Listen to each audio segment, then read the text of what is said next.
Rome had burned, emperors had fallen, and chaos ruled the empire that once ruled the world. Into that ruin stepped Vespasian, a soldier, not a noble, pragmatic where others dreamed.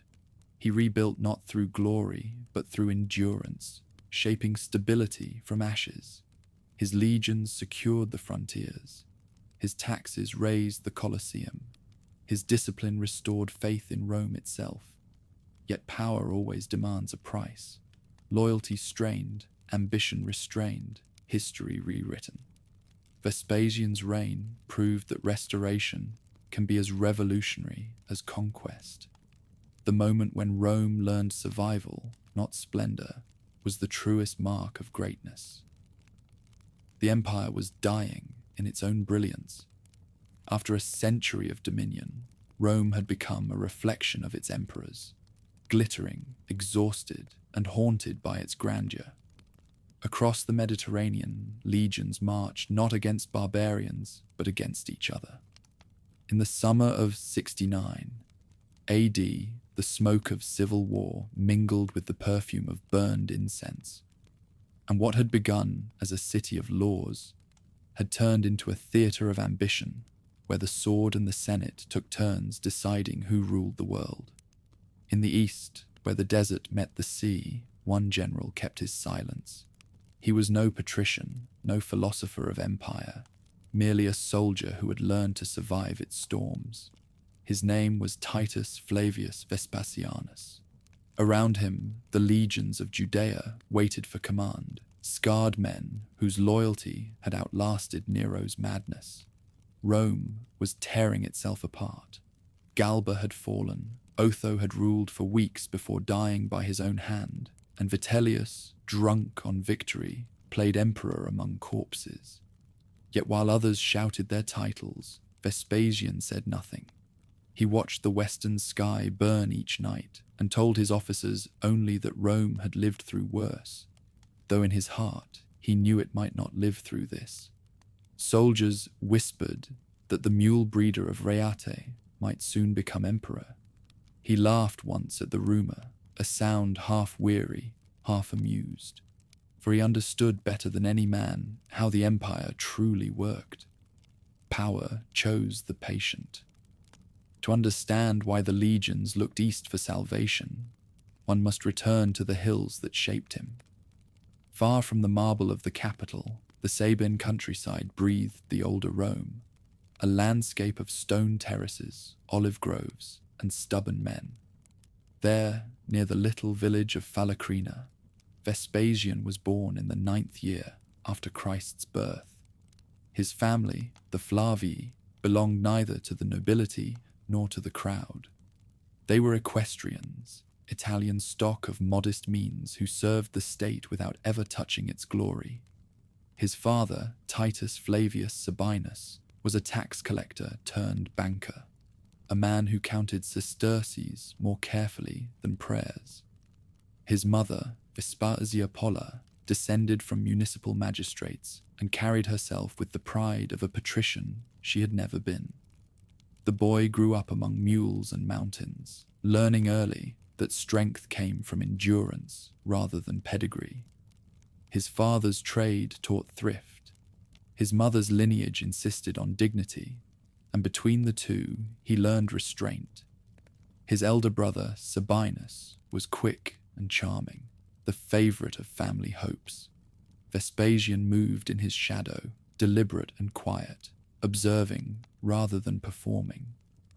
Neighbors thought him slow, but his mother saw something steadier, a will that did not break under weight. She decided that the boy who resembled his grandfather the soldier should not die a farmer. Rome rewards the stubborn, she told him.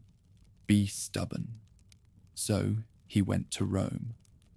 The journey from Reate to the capital was short in distance, but immense in meaning. From the scent of tilled earth to the reek of marble dust and politics. The city he found under Tiberius was a place of splendor built upon suspicion. Senators walked softly. The Praetorian Guard listened at doors, and the air itself seemed to whisper of informers. Into this world arrived a provincial youth whose Latin carried the rhythm of the hills and whose purse contained little more than hope. He found a post as a clerk, one of the countless hands that kept the empire's bureaucracy alive. Days vanished in parchment and ink. Nights he spent wandering the forum, reading the names carved on the pedestals of forgotten heroes. What impressed him most was not their victories, but their silence. Stone endured where voices faded. Rome taught him patience. Advancement came not through brilliance, but through endurance. Those who shouted were noticed. Those who endured were remembered. Watching the emperor's favorites rise and fall, Vespasian learned to measure ambition by survival. When he finally secured entry into the cursus honorum, the ladder of public office, it was less a leap upward than the next cautious step of a man who had memorized every rung before touching it. His mother's savings bought him a place in the army. Her letters reminded him that modest beginnings required impeccable service. Thrace was his first proving ground, a frontier of mountains and snow where obedience was a virtue and hesitation a death sentence. The post of military tribune brought authority without glory, command without comfort. There he discovered the unspoken law of the legions. Discipline replaces genius. He ate with his men, endured their cold, and shared their humor. When storms buried the camps, he helped dig them out. "A mule's patience," said one centurion, half mocking, half admiring. The name stayed. In time, the patience became habit, and the habit became his armor. Years of service hardened him into a soldier's shape. Broad shoulders, thick hands, and an expression that gave nothing away. He learned to lead by example rather than rhetoric, to speak only when certainty was worth the words.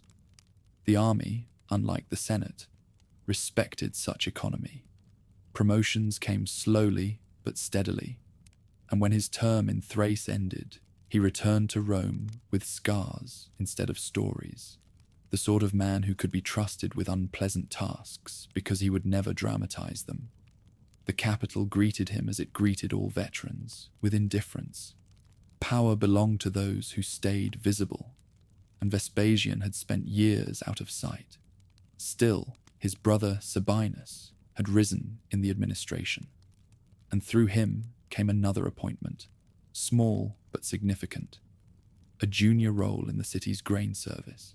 There, among ledgers and cargo lists, he learned how the empire fed itself, how provinces existed to keep Rome's stomach full, how gold and wheat were the twin arteries of its survival. It was a revelation as profound as any victory. A man who controlled the flow of resources could outlast armies. He remembered the lesson. Around this time, he married Domitilla the Elder, a woman of modest beauty and unyielding virtue. Their union lacked the glitter of politics, but possessed something rarer: compatibility. She shared his suspicion of extravagance, his fondness for blunt speech, his belief that thrift was a civic duty. Their household on the Quirinal Hill became known for its austerity. Servants learned not to waste oil. Guests learned that conversation mattered more than display. From this plain domestic order would later emerge a dynasty that rebuilt Rome's confidence in government. For now, it was simply a home held together by discipline. As the empire drifted under Caligula and Claudius, Vespasian's career inched forward. He supervised markets, inspected streets, and handled the sort of work noblemen considered beneath them. When the streets overflowed with filth, Caligula mocked him publicly, ordering refuse poured into his toga, a humiliation meant to remind provincials of their place. Vespasian bowed, endured the laughter, and returned to his duties. Others would have protested. He understood that survival often required silence. In the poisonous hierarchy of imperial favor, Anonymity was safer than attention, yet attention found him. Through the influence of Narcissus, a freedman in Claudius's household, Vespasian received his first real command, legate of the Second Legion Augusta, stationed in Germany. It was an honor that could make or end a career. His mother, old now but still sharp, sent a final letter before he sailed. "You have the look of one whom Rome will remember," she wrote. He kept the letter folded inside his breastplate for the rest of his life. The transfer changed everything. He was no longer a bureaucrat with ink on his fingers, but a commander with thousands of men at his word. Discipline became his religion. He drilled the legion until its movements were one breath. He mended its finances, enforced pay on time, banned gambling, and won grudging respect. When the Emperor Claudius prepared his invasion of Britain in 43 AD, the Second Legion was ready, and Vespasian with it. The cold shores of the New World awaited him, and with them the first taste of fame. But that belongs to another chapter. For now, as the ship left the port of Ostia, the wind carrying the smell of tar and salt, Vespasian stood on deck, watching the Italian coast sink behind the waves. The sea stretched before him like a promise and a warning. Somewhere beyond the horizon lay battles that would prove his worth. Somewhere farther still, the destiny he neither sought nor imagined. He was 40, broad of frame, spare of speech, content to serve. Behind him, Rome glittered in its deceit. Ahead waited the mist and mud of Britain, the test that would teach him how to command men, and in time, how to rule them. He did not dream of the purple or of history's judgment. He thought only of duty, of his family waiting in their modest house, of his mother's voice telling him to be stubborn. The sails filled, the coastline faded, and the empire's most unlikely savior vanished into the horizon. Another soldier departing on imperial business, carrying within him the endurance of the hills and the patience of the mule that bore his name. The invasion of Britain began beneath a grey sky, on the beaches of Gaul, where the wind rolled over dunes and the sea churned with uncertainty. 4 legions waited for the signal to sail. Among them stood the Second Augusta, commanded by Vespasian, a man more accustomed to dust than salt. The soldiers had heard whispers that the ocean itself was haunted, that monsters waited beyond the horizon to devour any who dared cross it. Their courage faltered until Vespasian walked the shoreline in silence, his cloak soaked by spray, his voice calm when he finally spoke. The sea is no more alive than fear. That night, the ships set sail. When the Roman prows struck the British coast, resistance failed to appear. The tribes had scattered, lulled by rumor that the invasion had been abandoned. For a moment, the gods seemed Roman. But Britain was no gift. It was a test. The mist-covered hills hid a people who would not submit easily. And in those first weeks, Vespasian learned that conquest required patience more than valor. His men marched through forests that swallowed sound, crossed rivers that seemed to move against them, and built their camps from earth soaked in rain.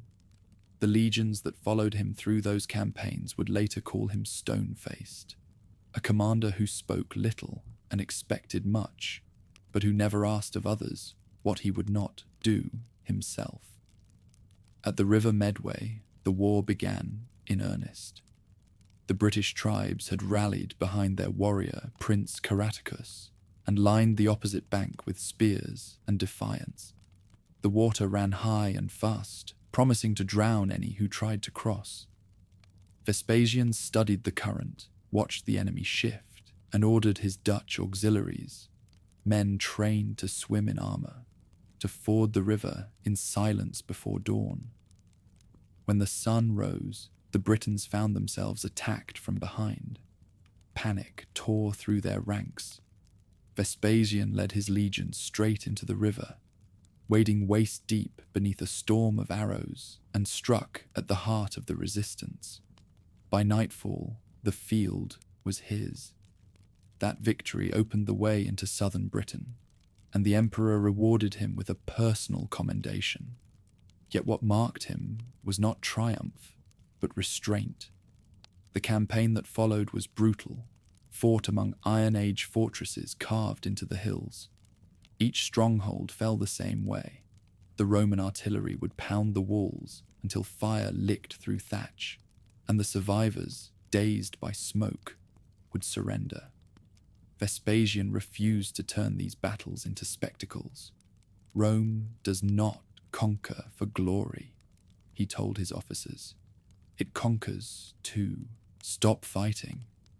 After years in Britain, the Flavian name began to carry weight. News of his successes reached the capital, and the mule breeder's son from Reate became a general whose discipline impressed even the cynical courtiers of Claudius. When the emperor paraded through the streets of Rome, celebrating his conquest of the island, Vespasian marched behind his chariot, one among the men who had made the claim credible. His reward was the ornamenta triumphalia, the trappings of triumph, but not the triumph itself. Such honors belonged to emperors, not their servants. Still, it was enough to secure his family's future. The young Titus watched his father's return with awe. Domitilla, ever practical, reminded them both that fame was a fickle creditor. For a time, Rome forgot about its quiet hero. Claudius grew old, his court poisoned by intrigue.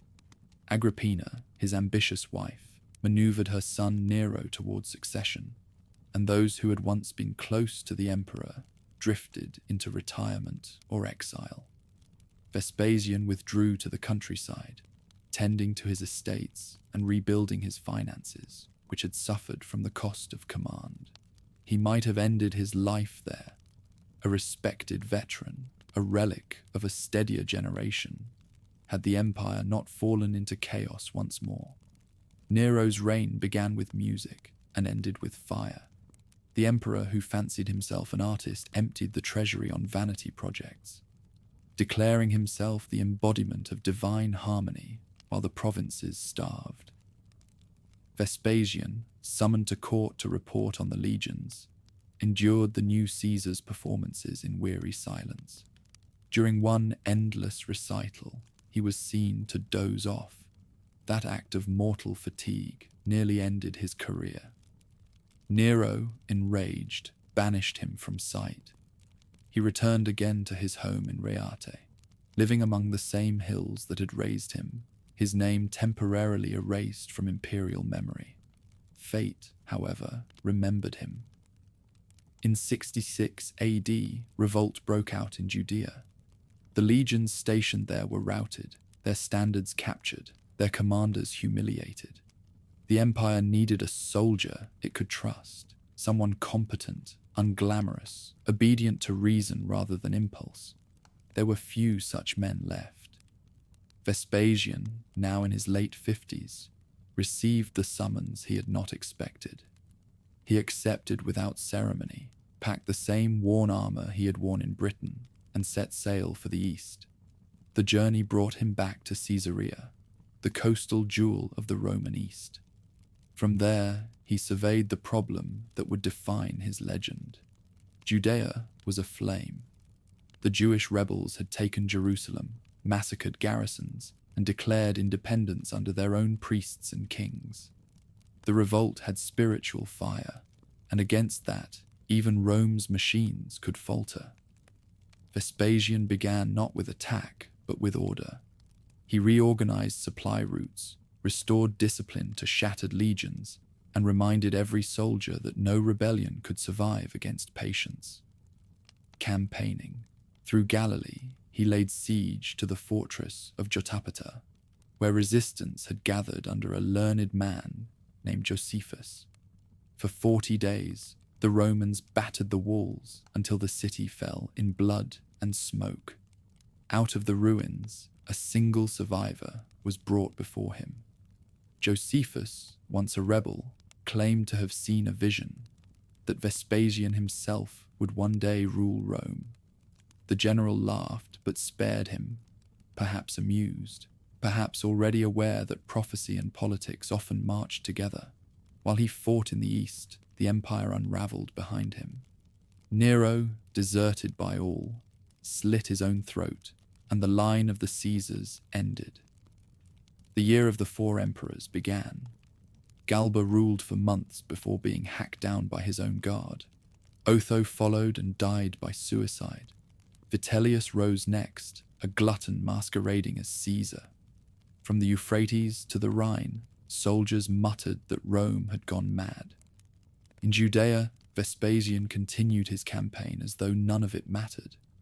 Yet reports came daily, provinces changing allegiance, legions marching under new banners.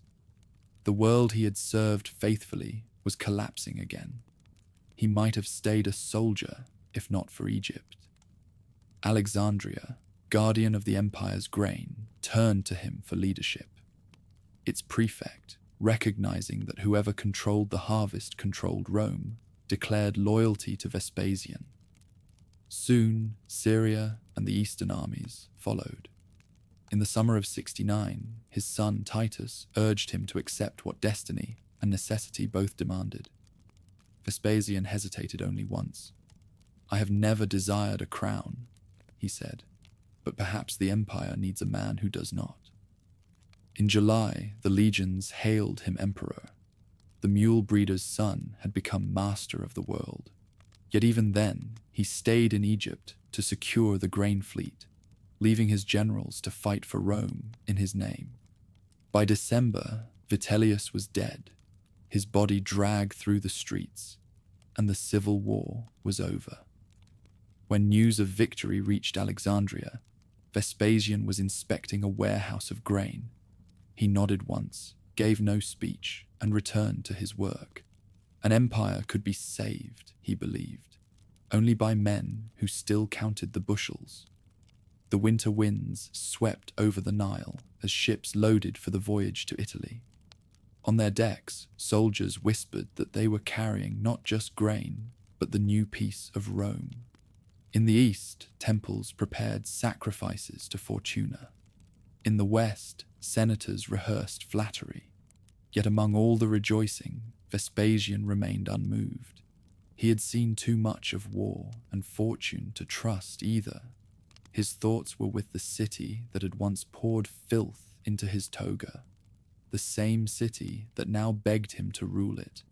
When he finally arrived in Rome the following year, he entered without spectacle. No triumphal arch awaited him, no theatrical procession. He walked through the ruins of Nero's golden house, now abandoned, and ordered it stripped to build housing for citizens. The emperor who had inherited chaos began by cleaning. Rome had chosen a soldier to save her, and he began the task in the only way he knew, by working. Those who watched him that day saw no flash of divine inspiration, no gesture of imperial pride. They saw a man from the hills of Reate, grey-haired and broad-handed, pausing in the sunlight to study the city he had outlasted. Perhaps he remembered the scent of his mother's fields, or the discipline of Thrace, or the silence before the river Medway. Perhaps he remembered nothing at all. What mattered was that Rome still stood, and he, against all reason, now bore its weight. History would call him the restorer of order, the founder of a dynasty, the emperor who brought Rome back from the brink. He would call himself only what he had always been, a Roman who worked. From the frozen ridges of Thrace to the grey plains of Britain, Vespasian had crossed its boundaries and learned what it meant to keep a world together. Every province bore the mark of Rome, yet none resembled the city that ruled them. In each he found a different rhythm of obedience, some born of admiration, others of fear, and by serving among them, he began to understand the empire's secret. It did not endure through might alone. but through the habit of order. Years of marching left him with a soldier's instincts and an administrator's patience. He had seen how governors could undo with greed what armies had won with steel, how a missed shipment of grain could ignite revolt, and how loyalty could wither faster than crops in a dry season. To survive such a system required precision. He carried that precision into every post he held, measuring his words as carefully as his steps. After Britain, his career advanced under Claudius. The emperor, pragmatic and easily swayed, relied on men who obeyed more than they questioned. Vespasian fit the type perfectly, disciplined, unassuming, without the dangerous eloquence of a politician. He was appointed quaestor, responsible for managing the public treasury in the provinces of Crete and Cyrene. The job seemed minor, yet it offered him his first clear view of how the empire truly functioned, not through decrees carved on marble, but through coin, grain, and compromise. The journey to North Africa brought him into lands older than Rome itself. Cyrene's white columns gleamed beneath a blinding sun, relics of a Hellenic world that had once ruled the sea. The city's wealth came from fertile plains and long trade routes that stretched east toward Egypt and west toward Carthage. Here, Vespasian was not only an officer, but an accountant, overseeing the collection of taxes, the repair of roads, and the arbitration of local disputes. The work demanded patience, diplomacy, and a stomach for corruption. He provided all three in measure. The people of Cyrene knew how to flatter Roman officials. They offered statues and banquets, but Vespasian accepted neither. He inspected their granaries instead, ensured that shipments bound for Italy were not diluted with dust, and dismissed petitioners who tried to purchase leniency. Some called him cold, others incorruptible. Both were true.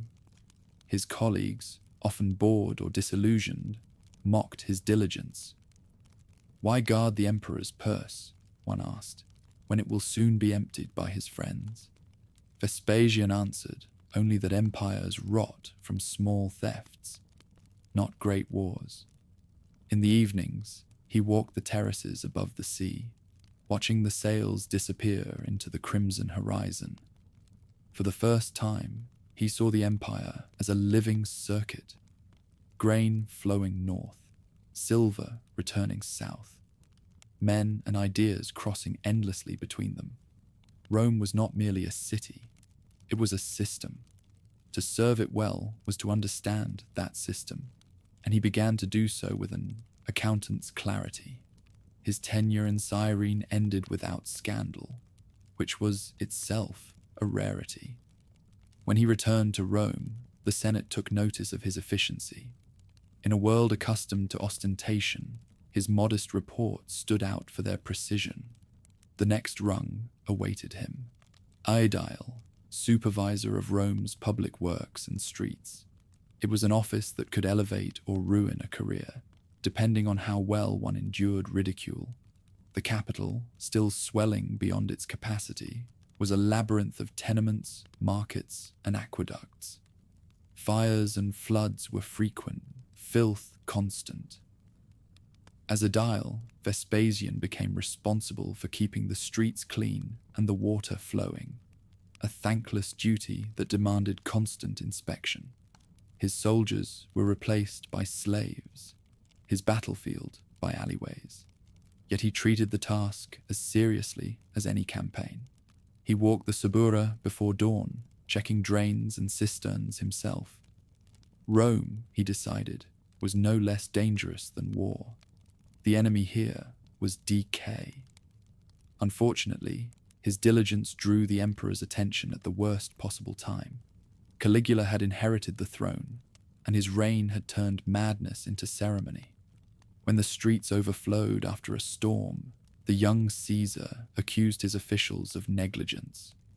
Vespasian was summoned, made to stand before the court, while the emperor mocked his provincial sense of cleanliness. and ordered a heap of refuse poured over his toga. Laughter filled the hall. Vespasian bowed, wiped the filth from his face, and said nothing. His silence saved him. Others, humiliated, might have fled or plotted revenge. He returned to work the next morning. Years later, when the story reached Claudius, the older emperor remarked, "Only a mule could bear such weight and keep walking." From that humiliation grew a reputation for endurance that even his enemies respected. When Caligula fell to assassins and Claudius rose in his place, the new emperor sought stability. Vespasian was among those recalled to service, his name recommended by Narcissus, the powerful freedman who managed imperial correspondence. Through that patronage, he received command of the 2nd Legion once more, stationed in Germany. The appointment marked his return from obscurity to significance. Germany hardened him further. The Rhine frontier was restless, its tribes still half-conquered, its winters unrelenting. He reorganized the camps, rebuilt watchtowers, and retrained men grown lax after years of peace. He refused bribes, punished theft, and maintained an iron rhythm of inspection. His officers grumbled that he worked them like new recruits. His soldiers respected him for the same reason. He understood that an army's discipline was the empire's heartbeat. Once it slowed, everything else followed. It was during these years that he first commanded not as a subordinate, but as an architect of campaigns. When Claudius announced his intention to invade Britain, the 2nd Legion was among those chosen for the expedition. For Vespasian, it was a return to unfinished ground. He remembered the cold rain, the silence of forests, and the way victory there had defined his youth. But this time, he sailed not as a hopeful tribune, but as a proven commander trusted with an entire legion. The invasion succeeded, and his name, once again, reached the capital in dispatches. Claudius, eager for heroes to legitimize his reign, granted Vespasian triumphal honors. His star rose swiftly, too swiftly for comfort. At court, success was a liability. A general admired by soldiers could become a rival. Vespasian sensed the danger and withdrew, declining further commands. He spent the next decade alternating between minor administrative posts and quiet retreats to his estates. It was not idleness. It was survival.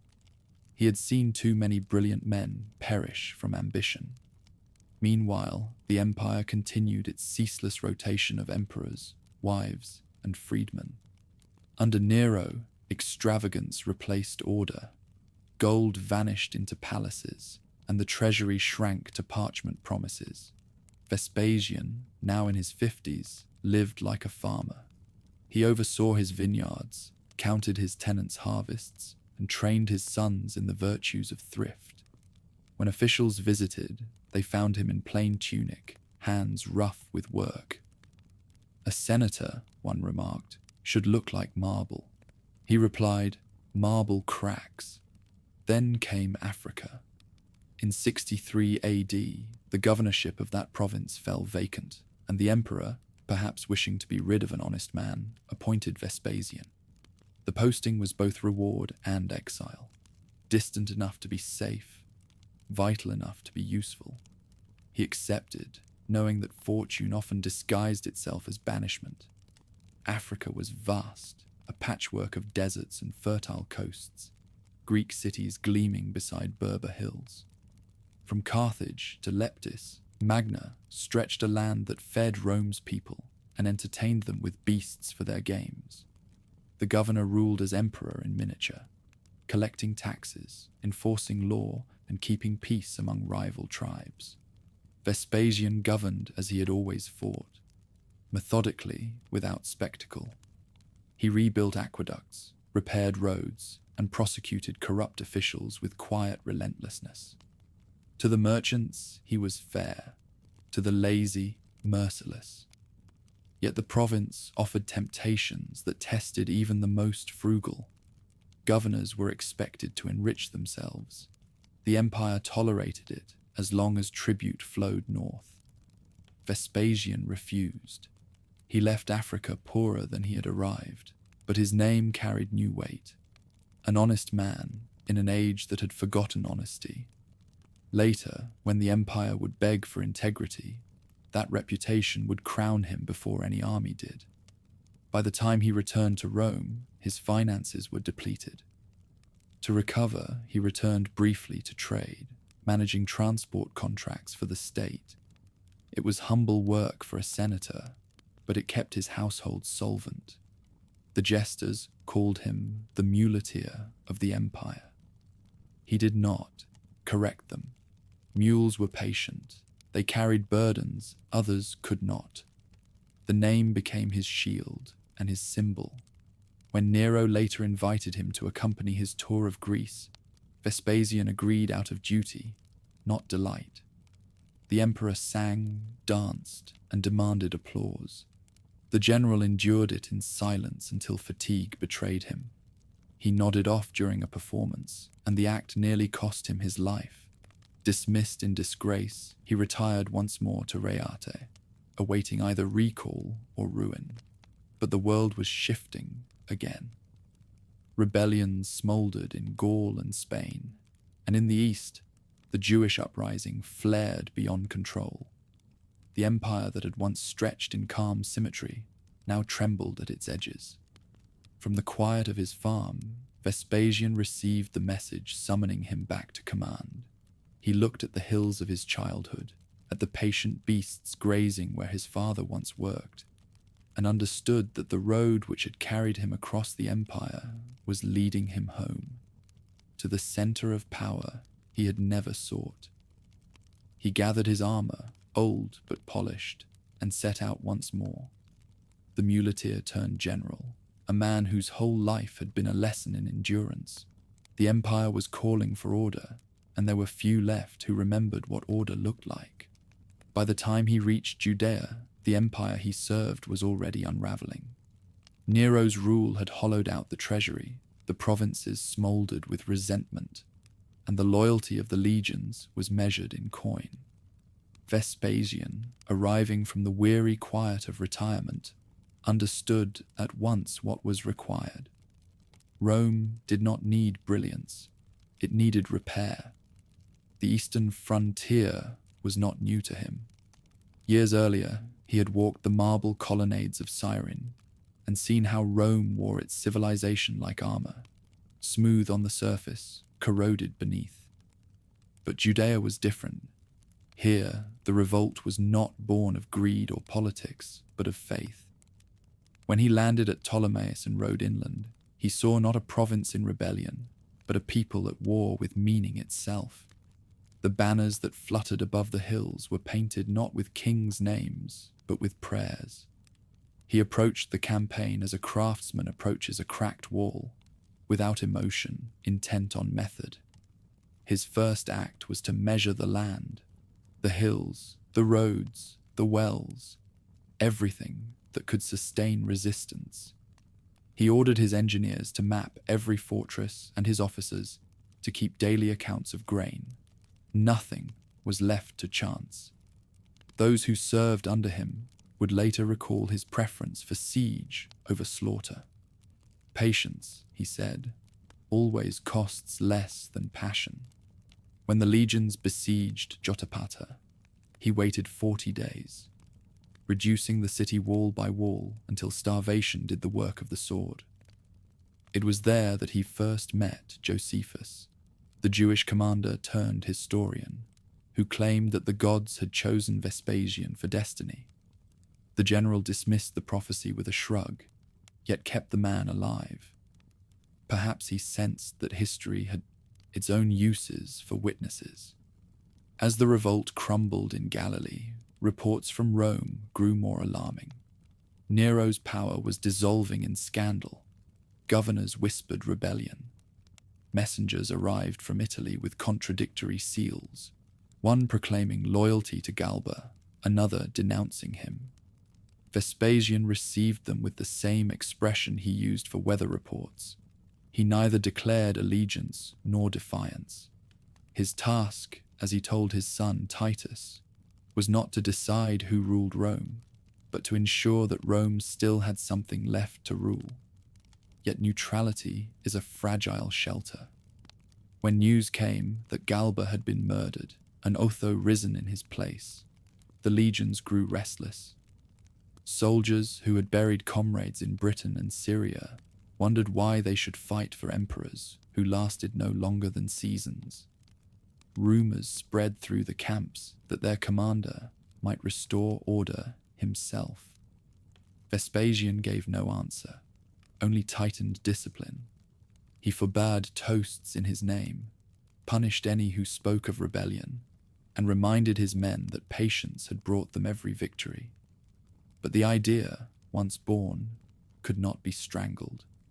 In Egypt, the prefect Tiberius Alexander, the empire's grain master, watched the confusion from Alexandria and made his own calculation. Whoever controlled the food supply could starve or feed Rome at will. In the summer of 69, he acted. Without waiting for instruction, he proclaimed Vespasian emperor and swore the Egyptian legions to his name. Syria followed. So did the provinces of Asia and Bithynia.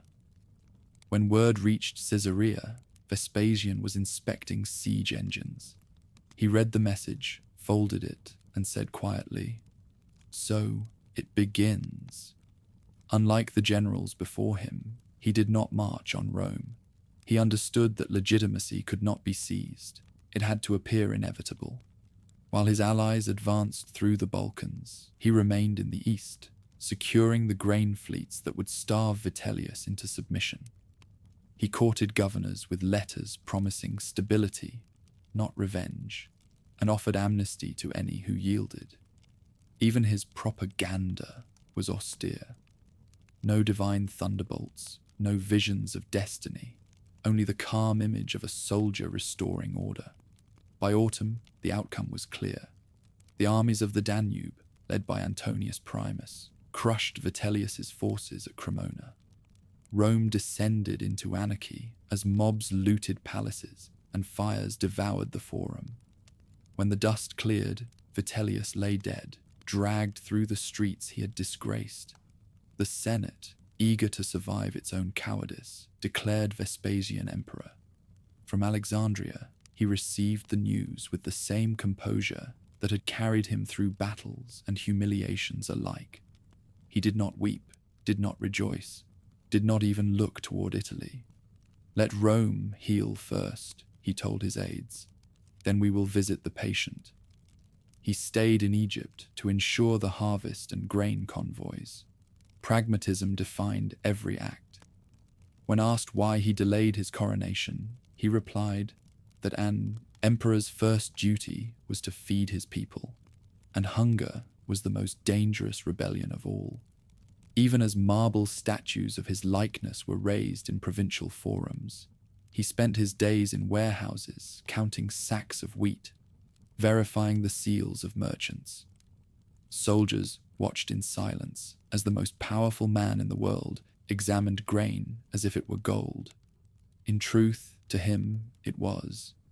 When he finally returned to Rome, the empire was exhausted. Civil war had left its scars.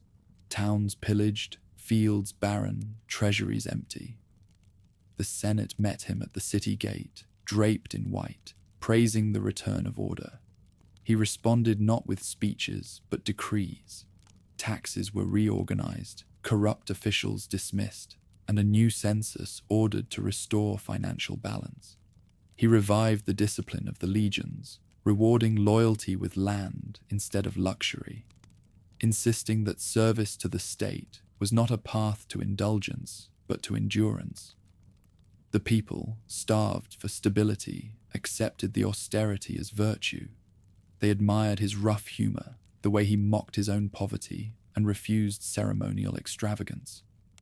"I must be emperor," he once joked, "for I cannot afford to resign."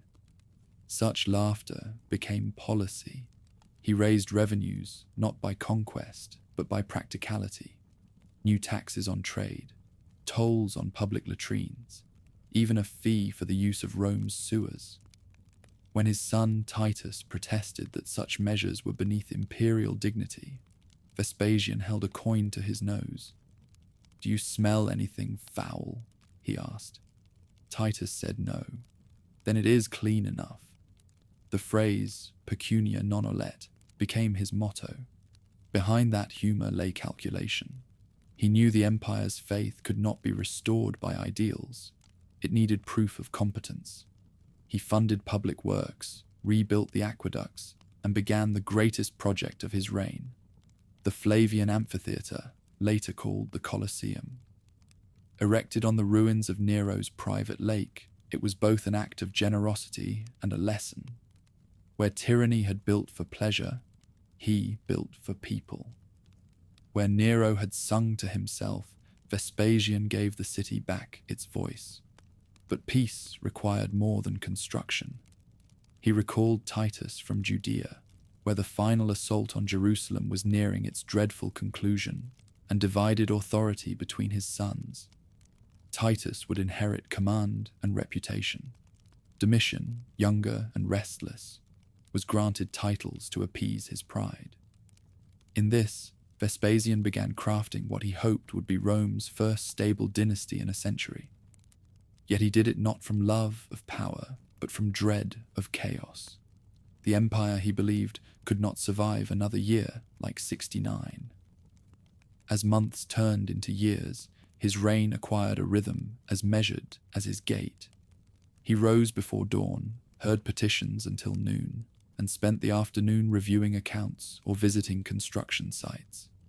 Foreign envoys found him standing, never reclining on couches of silk as his predecessors had done. He dined sparingly, spoke plainly, and tolerated jesters who mocked him in public, believing that laughter kept fear at bay. The courtiers called him coarse. The people called him just. Still, not everyone rejoiced in simplicity. The senatorial elite, long accustomed to the pageantry of divine emperors, sneered at the muleteer on the throne. Satirists whispered that his hands smelled of coin, his manners of the stable. He answered with policies rather than vengeance. Those who served the state were promoted. Those who plotted quietly removed. His justice was swift, unadorned, and rarely bloody. "A good ruler," he said, "is one whose laws seem dull." Through it all, he never forgot the pattern of his own life. The rise through service, the fall through obedience, the rise again through patience. He governed as he had marched, steady pace, straight line. To those who sought glory, his rule seemed colorless. To those who remembered the chaos of Nero and Vitellius, it was salvation. The empire, for the first time in decades, breathed evenly. In his later years, the same humility that had once disguised ambition now became wisdom. When courtiers flattered him as a new Augustus, he laughed and told them Rome needed fewer gods and more accountants. Yet in that laughter was something more profound, the understanding that empires endure only when ruled by men who remember mud underfoot. He would die as he had lived, without pretense, standing upright, refusing to surrender even to death. But that belongs to another chapter. For now, the road that had begun in the hills of Reate stretched across the empire, paved by patience and repaired by endurance, until it reached the Palatine itself. The muleteer had carried the weight of Rome farther than any golden chariot, and as the city slept beneath the glow of new lamps, paid for by his relentless thrift, the emperor who had learned to serve finally allowed himself a rare thought. That service, if honest, was the only lasting conquest Rome had ever achieved. Dawn in Rome did not bring peace. It brought performance. Beneath the gold ceilings of the Palatine, every gesture carried consequence, every silence a risk. The court of Emperor Claudius was less a government than a stage play in which loyalty was rehearsed daily and forgotten by nightfall. Vespasian entered this world not as a nobleman, but as a soldier, plain-spoken, practical, and utterly out of place among courtiers who traded charm like currency. Yet he had learned in the provinces that survival required one gift rarer than courage: the ability to remain invisible until the storm passed. By the middle of the 1st century, Rome had grown weary of brilliance.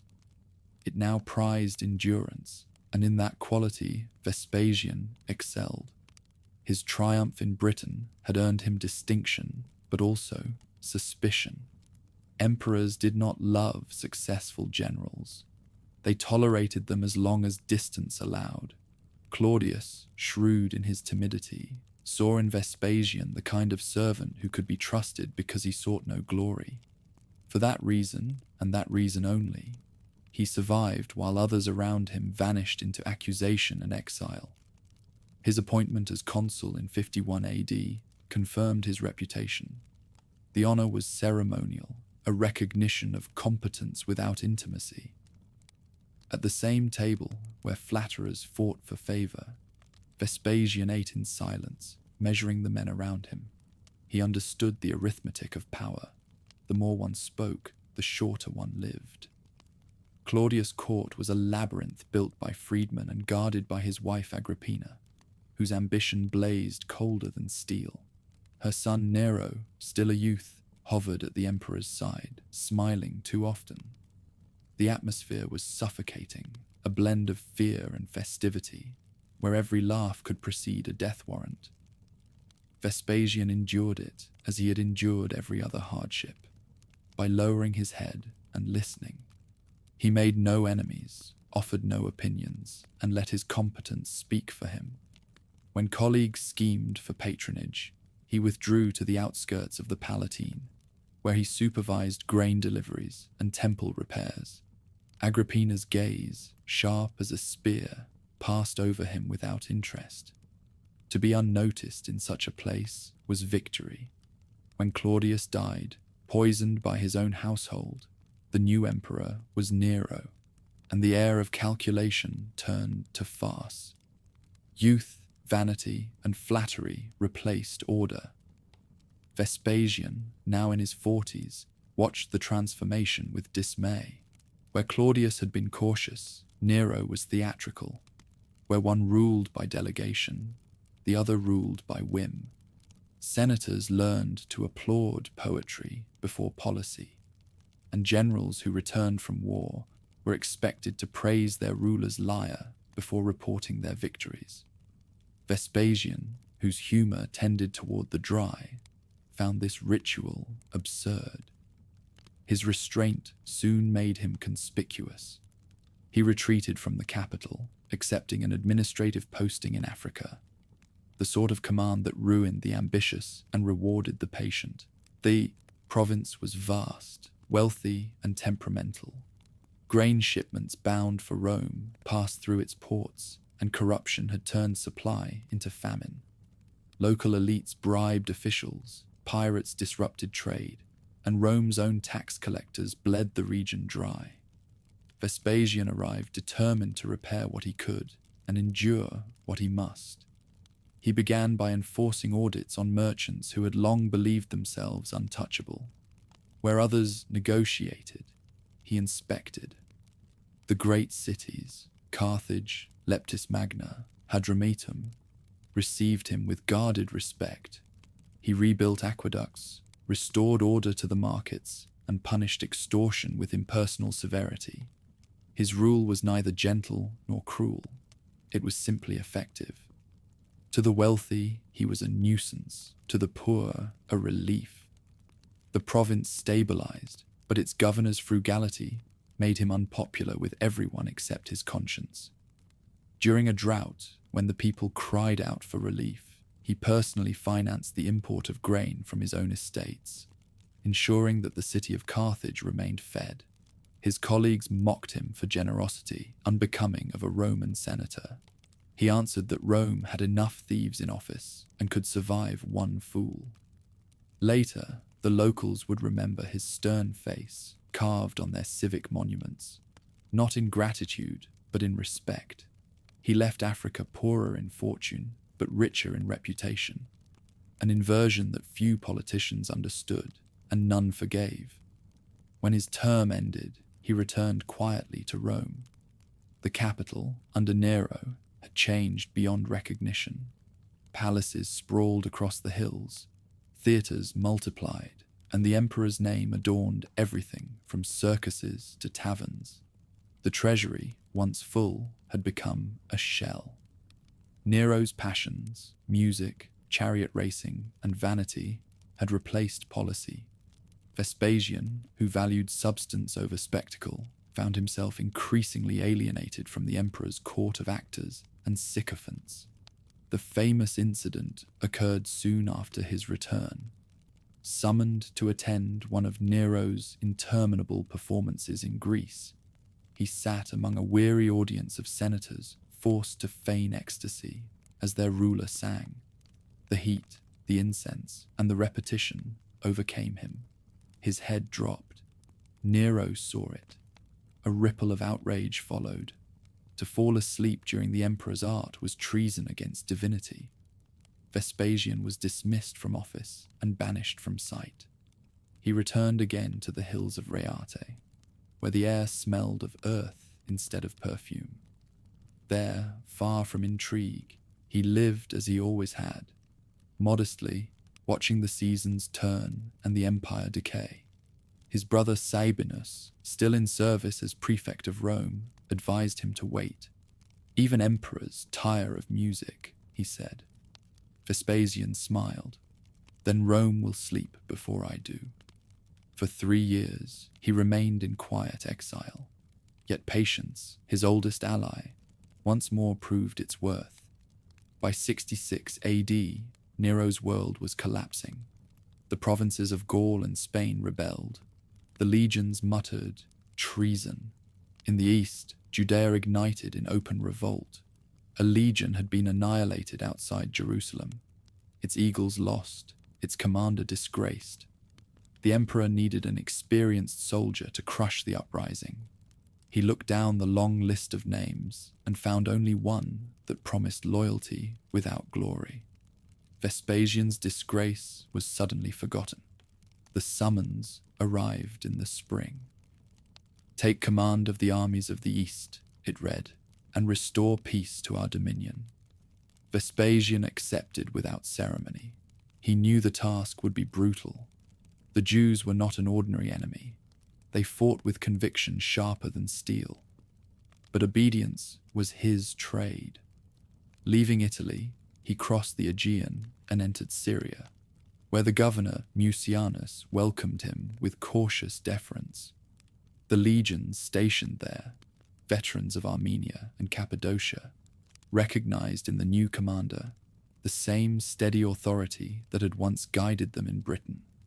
Before marching south, he reorganized everything: pay records, supply chains, command hierarchies. He refused to fight until every deficiency was mended. Soldiers grumbled, but discipline returned. "A general's first battle," he said, "is with disorder." When he finally advanced into Judea, his army moved like an instrument tuned to precision. Through Galilee, he conducted a campaign of methodical destruction. Fortresses fell one by one. Resistance was broken with patience rather than fury. At Jotapata, he captured the historian Josephus, whose prophecy that Vespasian would rule the world became the strange echo of destiny. He dismissed it at the time, but the words lingered like a rumor from the gods. Each victory deepened his reputation, and with it, suspicion back in Rome. Nero's court began to whisper that the general in the east had grown too powerful. Others insisted he was the empire's last hope. Vespasian, as always, said nothing. He continued the siege, wrote brief, factual dispatches to the capital, and ignored the politics unraveling behind him. When Nero finally died by his own hand, the general received the news without expression. "So ends the actor," he said. The empire had entered its most perilous year, the year of the 4 emperors, and Vespasian, almost against his will, was about to become its last survivor.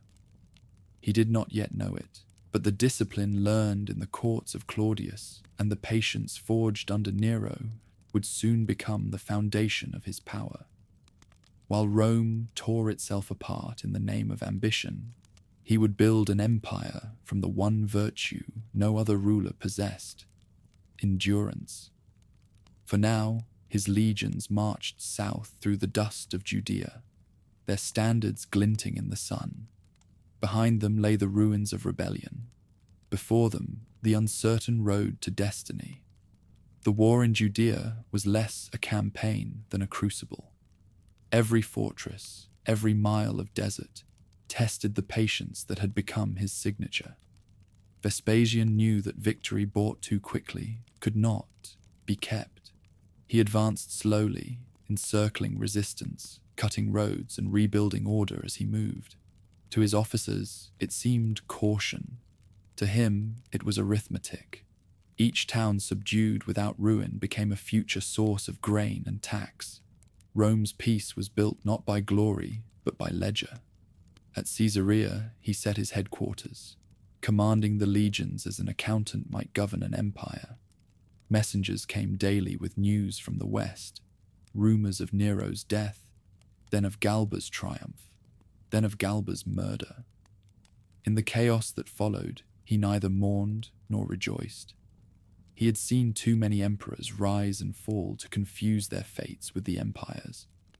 When his son Titus urged him to act, he answered, "A wise man waits until the gods have finished laughing." Patience served him well. Otho's suicide left Vitellius in control of Rome, a soldier emperor from the Rhine, whose loyalty to indulgence outstripped his loyalty to law. The legions in the east watched for Vespasian's signal. He gave none. "Our duty," he said, "is to the state, not to the noise in Rome." Yet even he could feel history shifting underfoot. When the governor of Egypt, Tiberius Alexander, pledged his legions to Vespasian, the decision was made for him. Control of Egypt meant control of the grain supply, and in that single act, the fate of Rome changed. Mucianus, governor of Syria and one of Vespasian's shrewdest allies, urged him to seize the moment. "Power cannot be refused twice," he wrote. Still, Vespasian hesitated. He was 60 years old, worn by wars and offices, skeptical of ambition. Yet reports from Italy described Vitellius parading through the streets in Nero's silks, his banquets devouring the treasury that was meant to feed the poor. Rome needed stability, not splendor. At last, Vespasian agreed. "If Rome must have a master," he said, "let it be one who remembers labor." In July of 69 AD, in the camp at Alexandria, his legions hailed him emperor. There was no crown, no chorus of trumpets, only the sound of soldiers beating their shields in assent. The muleteer of Reate had become the ruler of the world. His proclamation was practical rather than poetic. He promised bread, peace, and discipline. No more. It was enough. He spent the following months consolidating authority, sending letters to provincial governors, assuring them of continuity. His genius was not for conquest, but for structure. He understood that the empire did not need visionaries. It needed managers. While Mucianus and the Danubian legions marched westward to confront Vitellius, Vespasian remained in Egypt to secure the harvest. The decision baffled his officers until he explained, "An emperor who controls grain controls Rome. Let others win the glory. I will win breakfast." The campaign in Italy was brief and brutal. At Cremona, Vitellius's army was crushed. In Rome, his supporters barricaded the streets. By December, the city had fallen. Vitellius was dragged through the Forum and flung into the Tiber. When the Senate convened, trembling and eager to survive, it declared Vespasian emperor by acclamation. Far away in Alexandria, he received the news without ceremony. Those who expected exultation saw only calm. "We have work to do," he said. When he arrived in Rome, months later, the city still smelled of smoke. Temples lay in ruins, and the imperial treasury was empty. The people, exhausted by civil war, watched in silence as he entered, not in triumph, but on foot. No crown glittered on his head, no laurel around his neck. He bowed to the senators, thanked the gods, and began issuing orders. His first act was to rebuild what had been destroyed, his second to tax what had survived. He reopened the courts, restored the grain supply, and dismissed corrupt administrators. The Praetorian Guard, whose loyalties had shifted with every emperor, was restructured under new leadership. He purged no one out of vengeance, but removed anyone too clever for honesty. The same steadiness that had marked him as a soldier now defined him as ruler. He had learned long ago that the surest way to end a crisis was not to feed it. In the palace, once owned by Nero, he refused to live. The vast halls of the Golden House were stripped of jewels, their fountains drained, their bronze doors melted into coin. On that ground, he planned something different. A monument not to indulgence, but to endurance. It would be a public amphitheater, a gift to the people built from the spoils of war. Years later, it would be known as the Colosseum, but in his time, it was simply the answer to decadence. Stone where there had been gold, laughter where there had been silence. The Senate, at first skeptical of the provincial on the throne, found in him a ruler who treated them as partners rather than ornaments. He restored their dignity while quietly ensuring they posed no threat. Their debates resumed, their relevance not quite. He used them as Rome had always used its symbols, to keep appearances alive while reality was governed elsewhere. Even his enemies admitted that the empire ran more smoothly under his practical hand than under any philosopher's vision. As his reign settled, so did his humor. Once, when courtiers complained that his taxes on public latrines demeaned the dignity of Rome, he lifted a coin from the revenue and asked, "Does it smell?" They shook their heads. Then Rome is clean. The phrase pecunia non olet, money does not smell, summed up his philosophy. If something kept the empire solvent, it was virtuous enough. Behind the jest was principle. He had no patience for pretense. His palace meals were simple, his entertainments rare. When senators arrived dripping in jewels, he greeted them in a wool cloak. When poets recited praise, he paid them promptly, but reminded them that flattery was not currency. The people loved his bluntness. He was a man they understood, neither divine nor untouchable, but one who had clawed his way upward and still counted expenses. Yet stability demanded more than thrift. Beyond the capital, the provinces required repair. Roads destroyed in the civil wars were rebuilt, garrisons resupplied, trade revived. He sent engineers to Spain and Africa, administrators to Asia, and surveyors across the frontiers. For the first time in decades, the empire functioned as one machine rather than a dozen competing engines. Each success reinforced his authority. Each tax funded another restoration. In all of it, Vespasian avoided the fatal disease of emperors, vanity. He governed as if time was short, measuring every project against his mortality. When courtiers suggested statues, he ordered them built of bronze, not gold. When asked why, he replied, "So they can melt them down when the next man needs money." He neither courted affection nor feared contempt. His rule was an argument for competence itself. Within his household, he prepared for continuity. Titus, the elder son, had proven himself in Judea, commanding with charm and discipline. Domitian, the younger, chafed at his secondary role. Vespasian divided honors carefully, aware that dynasties collapse first in the family. His evenings were spent not in feasts, but in discussions with architects, scribes, and soldiers. He trusted systems, not heirs. Let them inherit structure, he said, not chaos. By the 3rd year of his reign, Rome had regained its breath. The markets thrived, the legions were paid, and the treasury held silver again. Peace, once a rumor, became habit.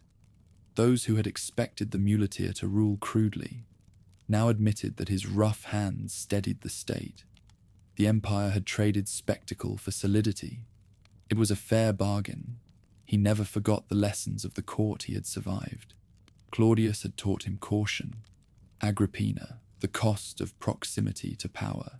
Nero, the absurdity of self-worship. Each had been a teacher in the art of endurance.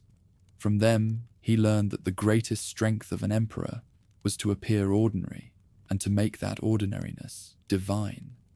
Toward the end of his life, when asked how he wished to be remembered, he answered with the same economy that had governed his rule: as a man who worked. No poet could improve it.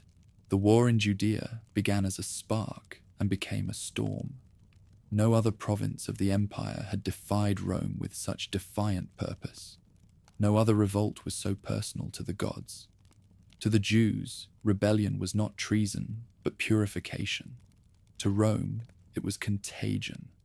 When Vespasian received command in 66 AD, he understood that this would not be a campaign of conquest, but of endurance, a test of whether discipline could outlast faith.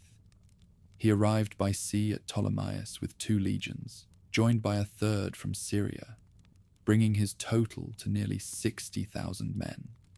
An army designed not to win glory, but to restore order. He was 57, his hair already grey, his patience long perfected. In the east, among the heat and dust, he moved like a craftsman among wreckage. Every order he gave was precise, every delay intentional. A slow victory, he said, is better than a quick defeat. The enemy he faced was unlike any he had met before. The Jews fought not for an emperor or territory, but for a vision of purity that Rome could neither match nor destroy. They believed their temple indestructible, their covenant eternal, and their suffering a badge of holiness. Vespasian had no contempt for such belief, only understanding. A people with nothing to lose, he told his officers, cannot be conquered, only managed. And so he chose to manage them by isolation. From his base in Caesarea, he advanced north into Galilee, the region where rebellion burned brightest. Villages clung to ridges, walled and stubborn, their defenders ready to die rather than yield. Vespasian's son Titus commanded a division under him, learning by example the rhythm of Roman war: advance, surround, build, wait. The elder general never fought the terrain, he shaped it. Engineers followed his columns like shadows, measuring slopes, digging trenches, and raising siege ramps that turned mountains into weapons. The first great test came at Jotapata, a city perched on a high hill and defended by zeal and stone. For 40 days the Romans encircled it. Archers rained death by day, catapults hurled stones by night. Each dawn, the defenders rebuilt what the previous dusk had destroyed. Vespasian admired their tenacity, even as he prepared their ruin. When the final assault came, it was not fury, but inevitability that won. The walls fell, the city burned, and its leader, Josephus, scholar, priest, and general, was taken alive. Brought before the Roman commander, Josephus prophesied that Vespasian would one day rule the world. The claims sounded absurd amid the smoke of a conquered city, but the general did not dismiss him. He neither believed nor disbelieved. He simply kept the man alive. Every story needs a witness, he said. That decision would later echo across history. As Galilee fell, other cities surrendered without resistance. The legions advanced through scorched valleys, leaving behind silence and the faint smell of limestone dust. Each victory added not triumph, but burden. For every fortress captured, 2 more rebels took to the hills. The war had no center, no conclusion, only the steady rhythm of suppression.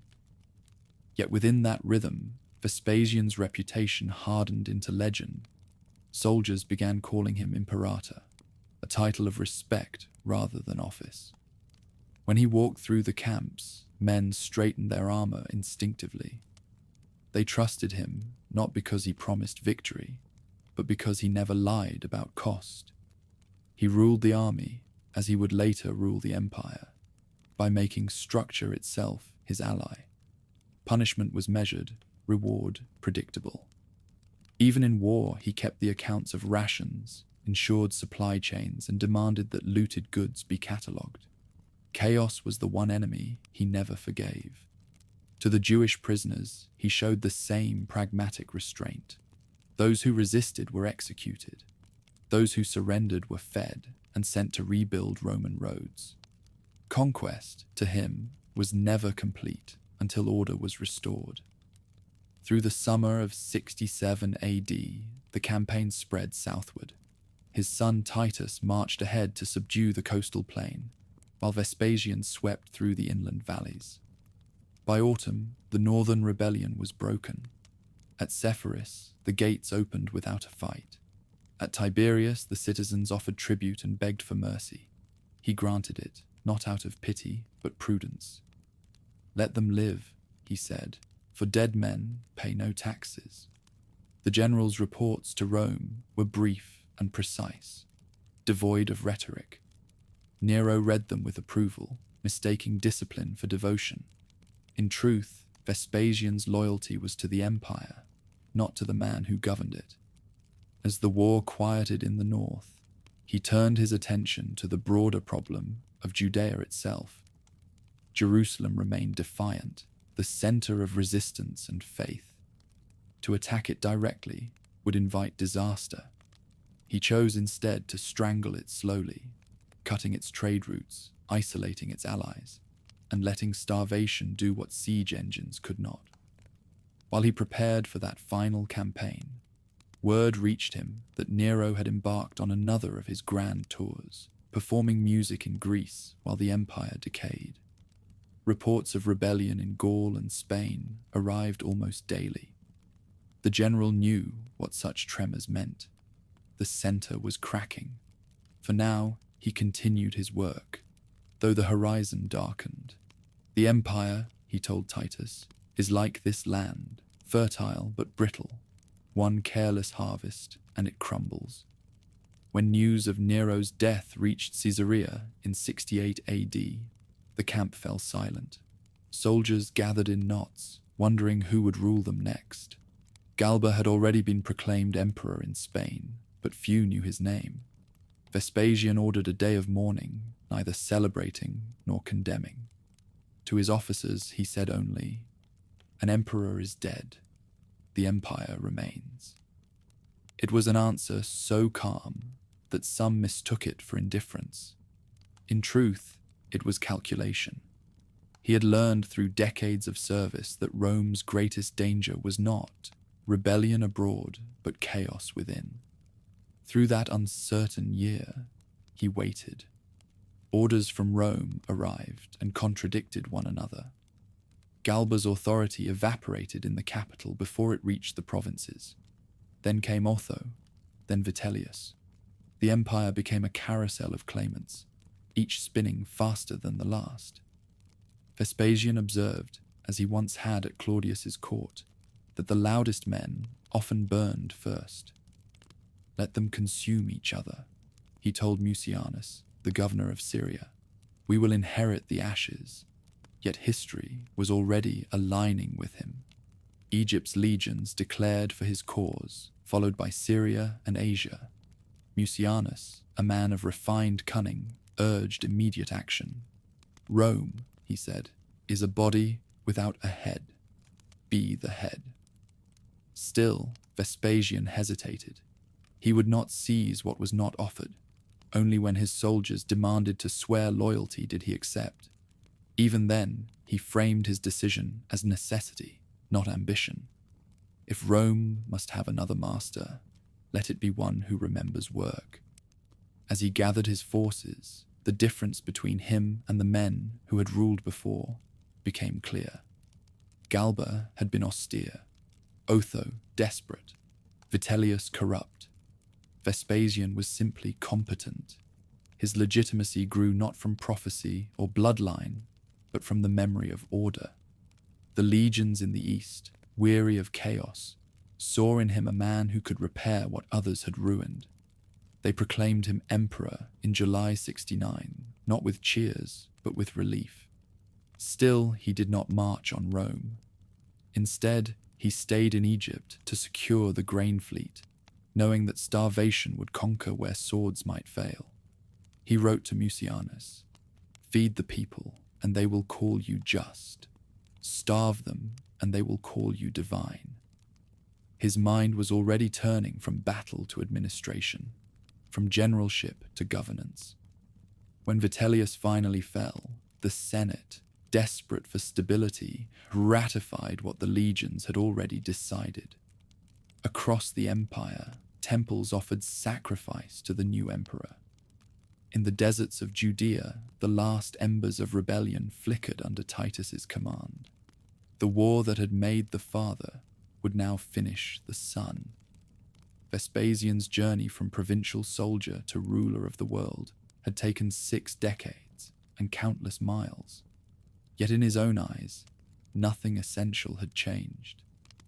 "I am still a worker," he told a companion. "Only the tools are different."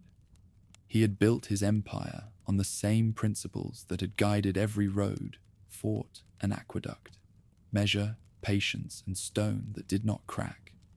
Now the stones of Judea lay in ruin, and from their dust rose the Flavian age. The general had fulfilled his prophecy, whether he believed it or not. But destiny, like empire, was never finished. There were still cities to rebuild, debts to count, and a world to convince that order had truly returned. When the war's fury reached its height, the empire itself was beginning to fracture. Nero's death had thrown Rome into anarchy, but in the east, Vespasian maintained what the capital could not: discipline. While others fought for titles, he fought to keep the system breathing. His camp became a miniature empire. The forges smoked, the roads were repaired daily, and supply convoys crossed the desert as predictably as sunrise. In the middle of confusion, he created order, and that steadiness began to shine more brightly than any imperial crown. Through 68 and early 69 AD, the legions of Syria and Egypt waited for his word. The East was watching, and the man they watched was not a statesman or a dreamer, but a soldier who kept accounts in his head. His officers understood his caution. "It is not enough to win a war," he told them. "We must deserve peace afterward." By then, the prophecy, spoken by Josephus at Jotapata, of Vespasian's future rule, had taken on the weight of inevitability. Soldiers whispered it by the fires. Even his enemies began to believe it, as if destiny had already chosen him. But destiny alone never built an empire. While Galba and Otho fought their brief, bloody duels for the throne, Vespasian wrote to Mucianus, his ally in Syria, setting out the first outlines of a new regime. Secure the grain from Egypt, guard the sea routes, and wait until Rome begged for rescue. It was strategy at its most merciless, war by patience. When Mucianus urged him to act before Vitellius could consolidate power, Vespasian replied, "A good hunter does not chase a wounded beast into the thicket." The wound widened. In Alexandria, the governor Tiberius Alexander took the first step that changed everything. On the first day of July, before dawn, he gathered his legions and proclaimed Vespasian emperor. The soldiers shouted his name, priests sacrificed to Fortuna. The port cities along the Nile erupted in celebration. When the message reached Caesarea, Vespasian remained calm. He read it twice, set the tablet down, and said, "So, the gods insist." That night, his legions swore allegiance.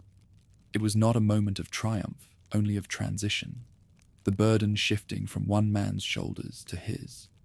He moved cautiously, leaving the command in Judea to his son Titus, and the political maneuvering in Italy to Mucianus. His task was the lifeblood of the empire, grain. Without it, even victory in Rome would be useless. For weeks he rode between harbors, inspecting ships, counting cargo, verifying weights. His officers found the work tedious. He called it survival. Empires starve faster than they fall, he reminded them. Meanwhile, Rome consumed itself. The Danubian legions, weary of Vitellius's corruption, turned against him. Civil war tore through the Po Valley. Cremona burned. The capital became a battleground between praetorians and civilians. By December, Vitellius was dead, dragged through the Forum and hurled into the Tiber. The Senate declared Vespasian emperor. He accepted the news in Egypt, standing among amphorae of grain. His only remark was practical: see that the ships sail on time. When he finally crossed into Italy months later, the empire he entered was barely recognizable. Palaces looted, temples blackened, the treasury empty. Rome resembled a battlefield disguised in marble. The people expected another tyrant. Instead, they saw a weary soldier. He entered the city not in armor, but in a simple cloak, walking beside his sons. There was no triumphal procession, no spectacle, only a promise unspoken. The years of chaos were over. From the first days of his rule, he governed as if empire were a matter of logistics, not miracles. The Senate was summoned, its dignity restored. The Praetorian Guard was restructured, loyalists rewarded, opportunists dismissed. Taxes were overhauled, provincial governors audited, and the gold stripped from Nero's palaces melted into coin. He treated the empire as a household to be cleaned after a riot. No anger, no pity, just work. His philosophy was simple: order is wealth. Rome must earn before she spends, he said, and he led by example. His own table was plain, his clothing unadorned. He sold imperial estates that served no purpose, abolished needless ceremonies, and revived old laws that demanded accountability from every level of government. Senators complained that he treated them like clerks. He answered, better clerks than courtiers. The jest concealed a truth. He was turning a ruin back into a machine. The people responded with gratitude, not enthusiasm. They did not adore him. They trusted him. After the delirium of Nero and the decadence of Vitellius, a ruler who spoke less than he worked was a novelty. He walked the streets without escort, spoke to merchants in their stalls, and laughed at his own expense.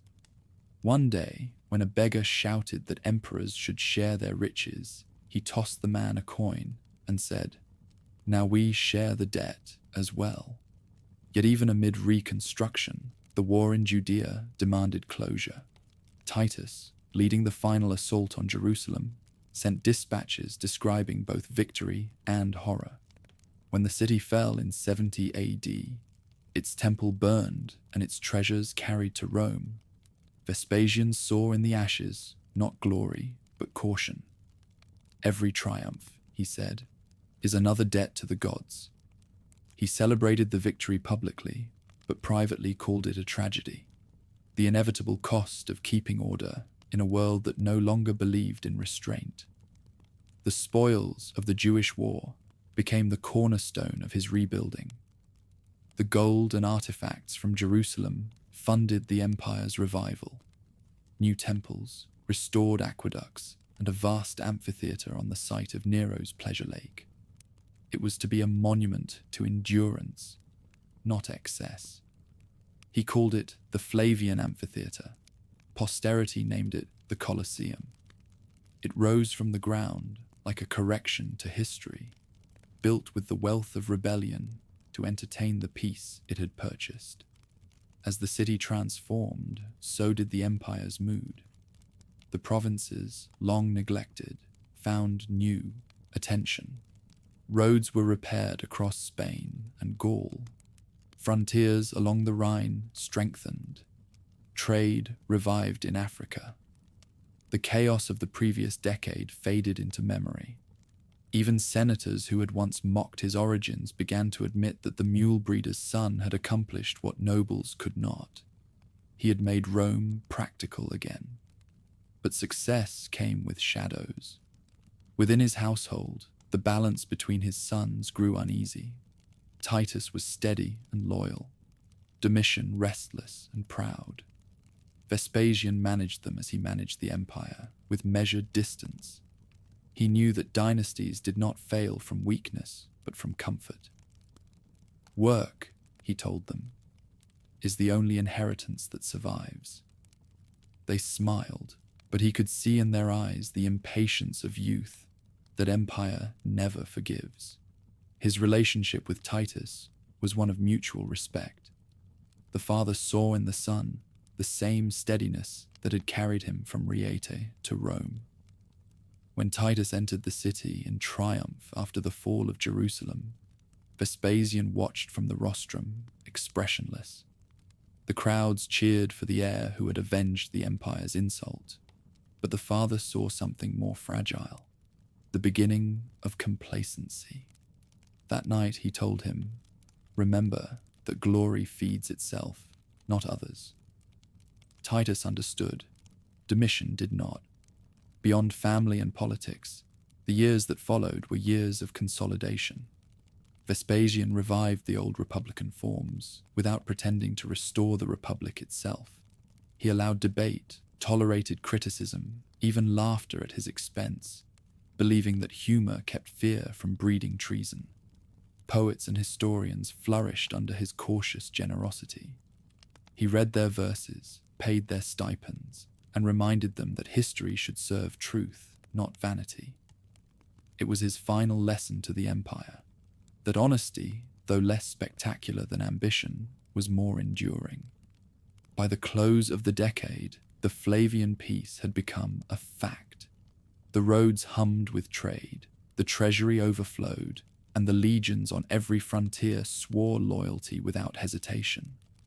For the first time since Augustus, the empire felt whole. Vespasian, the provincial who had learned empire from its edges, had achieved what bloodlines and philosophers could not: a working Rome. He ruled without illusion. He knew peace was a pause, not a promise. The gods lend stability, he once said, but they never sell it. Still, he built as if it might last forever. The Colosseum rose stone by stone, a monument to labor itself, each block a testament to the muleteer who had carried Rome out of the mud. When visitors praised its grandeur, he waved them off. "It will stand until the people grow idle again," he said. He understood that buildings, like empires, could not endure longer than the virtues that raised them, and as long as he lived, he would not let those virtues decay. It began with silence. No orders, no air, only the faint echo of a dying man's last words. Nero's suicide in June of 68 AD ended a dynasty and left the world without a center. For the first time in a century, Rome was leaderless. The empire stretched from the Atlantic to the Euphrates. yet its power trembled on the blade of uncertainty. In the absence of an emperor, generals remembered their ambitions, governors remembered their legions, and each province began to dream of a crown. The year that followed would see 4 emperors rise and fall before Rome remembered the meaning of stability. Vespasian was in Caesarea when the news reached him. He read the letter twice, then folded it carefully and continued his inspection of the camp. To the officers waiting for direction, he offered none. Rome has survived worse than its rulers, he said. Those who served under him understood what that meant. Patience first, action later. While others rushed to declare allegiance, he watched the chaos unfold with the cold eye of a man who had seen too many storms to mistake thunder for destiny. In Spain, Servius Galba seized the moment. Old, stern, and miserly, he proclaimed himself emperor in the name of the Senate. His legions marched toward Italy, and the Praetorian Guard, smelling opportunity, betrayed Nero. Galba entered Rome in triumph, only to discover that governing a world required more than age and austerity. He refused the customary bribes, dismissed soldiers who expected rewards, and insulted allies who expected gratitude. His rule lasted 7 months. Across the empire, faith in Galba evaporated like water in desert heat. In the east, Vespasian continued his campaign, content to let others tear the capital apart. In his tent at night, he marked each emperor's name in a ledger, as if recording debts. When Galba's successor, Otho, rose by murder, Vespasian noted the date but did not move his armies. He understood that the legions in Germany, fierce and proud, would never accept a usurper from the capital. They did not. The Rhine legions proclaimed their own emperor, Aulus Vitellius, a man of appetite and vanity. His soldiers marched south, leaving chaos in their wake. Otho met them at Bedriacum and was defeated. Rather than flee, he took his own life, a gesture of dignity rare in a year of opportunists. Vitellius entered Rome amid drunken celebrations, promising peace, delivering disorder. From the east, the empire's provinces watched the spectacle with weary contempt. Syria and Egypt, responsible for feeding the capital, refused to send grain until a ruler worthy of loyalty emerged. Mucianus, the governor of Syria, wrote to Vespasian daily. "The city devours itself," he warned. "We can either feed it or bury it." Still, the general hesitated. He had never sought power and distrusted those who did. Yet his soldiers, hardened by years of war, began to murmur that the empire needed a man who could govern as he commanded, by reason rather than rage. The decisive moment came not from ambition, but from necessity. Egypt controlled the flow of grain to Rome. Without it, the city would starve. The prefect of Egypt, Tiberius Alexander, seeing both opportunity and desperation, acted on his own. At dawn on the first day of July, 69 AD, he gathered his legions in Alexandria and hailed Vespasian as emperor. The news spread like a signal through the eastern provinces. By nightfall, Syria, Judea, and the Danubian armies had joined the cause. When messengers brought the proclamation to Caesarea, Vespasian read it in silence. He did not smile. "If the gods insist," he said, "then let us pray they are serious." His officers cheered. He remained still. The weight of empire had fallen on his shoulders again, this time not as a soldier's duty, but as a ruler's burden. He accepted power in the only way he knew, practically. There were no speeches, no promises of divine favor. Instead, he called for a map of the grain routes, calculating how long Rome could survive before famine forced Vitellius from the throne. "Starvation," he said, "is faster than the sword." The plan was simple: secure Egypt's harvest, cut the flow to the capital, and let the city decide which emperor it preferred to feed. While Mucianus led an army westward through Asia Minor to confront Vitellius, Vespasian remained in Egypt, ensuring that every ship left its port on time. He trusted logistics more than luck. His allies across the empire began to declare for him, governors, legions, and provincial cities eager for order. In the space of weeks, his name traveled from the Nile to the Alps. The world had found a ruler before he had decided to become one.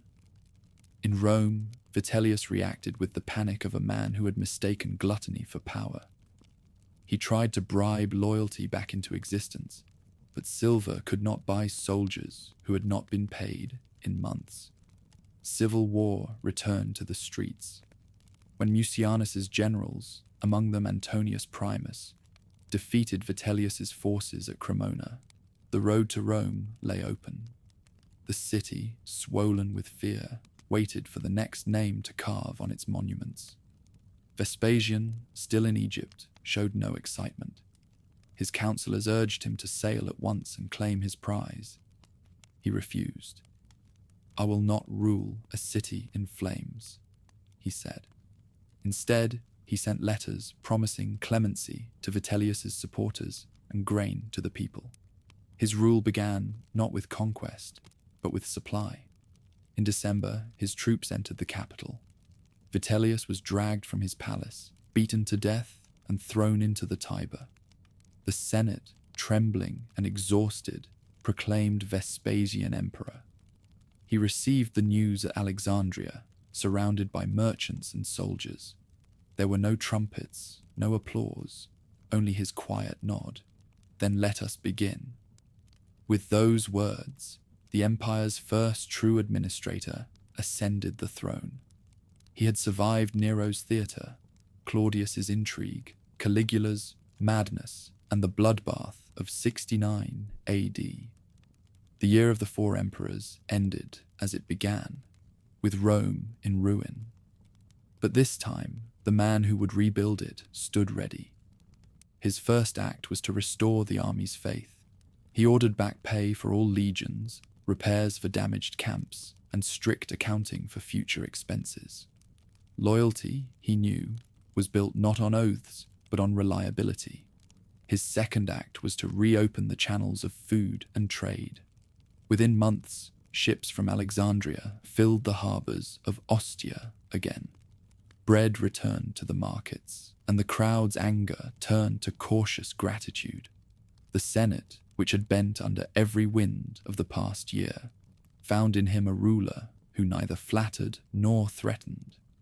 He summoned its members to deliberate on taxation and rebuilding, making them feel useful even as he quietly made them irrelevant. "Let them think they govern," he told Mucianus. "They will obey better." In the provinces, news of stability spread like rainfall on scorched earth. Governors who had gambled on Vitellius hastened to profess loyalty. Vespasian accepted them all, forgiving quickly, forgetting nothing. "Mercy," he said, "is cheaper than revenge." The empire had rediscovered a virtue rarer than courage: pragmatism. By the year's end, the roads were safe again, the legions fed, and the treasury receiving coin instead of excuses. For the first time since Augustus, the state felt functional. But Vespasian knew how fragile such order was. He had seen Rome's disease, the addiction to spectacle, the worship of personality. "They want gods," he told his advisors. "I will give them an accountant." So began the Flavian age, not with ceremony, but with work. The empire had bled for a year to remember that it needed structure more than dreams. And in the man from the Sabine hills, the muleteer who had carried burdens all his life, it found exactly that. When his generals congratulated him, he replied dryly, "We have survived the gods' comedy. Now let us see if we can survive ourselves." The laughter that followed was weary, but it was laughter all the same. The first Rome had heard in a very long time. The city that greeted him was not the Rome of marble poets described, but one of ash and fatigue. Streets still stank of corpses, temples stood roofless, and the Senate house bore scorch marks from Vitellius' last defense. What Nero's vanity had not squandered, civil war had devoured. Vespasian stepped onto that broken stage without triumph.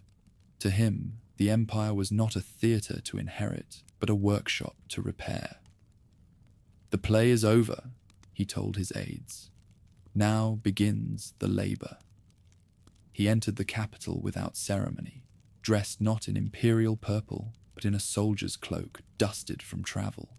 Crowds lined the streets, uncertain whether to cheer or hide. The empire's newest ruler was neither handsome nor heroic. Stocky, stooped from years in armor, his expression more craftsman than conqueror. Yet in that plainness, Rome recognized something it had forgotten: normality. Vitellius had left the treasury empty, the granaries plundered, and the legions unpaid. The first act of the new reign was survival. Vespasian ordered a census of wealth and debt, reopening every imperial ledger. He taxed trade, revived customs on luxury imports, and demanded restitution from officials who had fattened themselves on corruption. To fund reconstruction, he even sold imperial furniture and jewels once belonging to Nero's golden palace. When senators protested that such measures were beneath imperial dignity, he replied, "Better an emperor who counts coins than one who burns them." Money became morality. He imposed levies on baths, taverns, and brothels, anything that produced profit. When Titus, his elder son, objected to a tax on public latrinas as unworthy of Rome, Vespasian lifted a coin from the revenue and asked if it smelled. "No," he said, "then it is clean." The jest would survive him as his philosophy in miniature, practicality above pride. With the coffers refilled, he turned to the army. Soldiers, unpaid and restless, had made and unmade 4 emperors. Vespasian restored the oath of loyalty to the state rather than the person, restructured pay schedules, and rotated legions to break regional loyalties. He rewarded discipline, not flattery, ensuring that merit rose faster than intrigue. "An empire," he said, "cannot stand if its armies salute men instead of laws." Discipline soon extended to the provinces.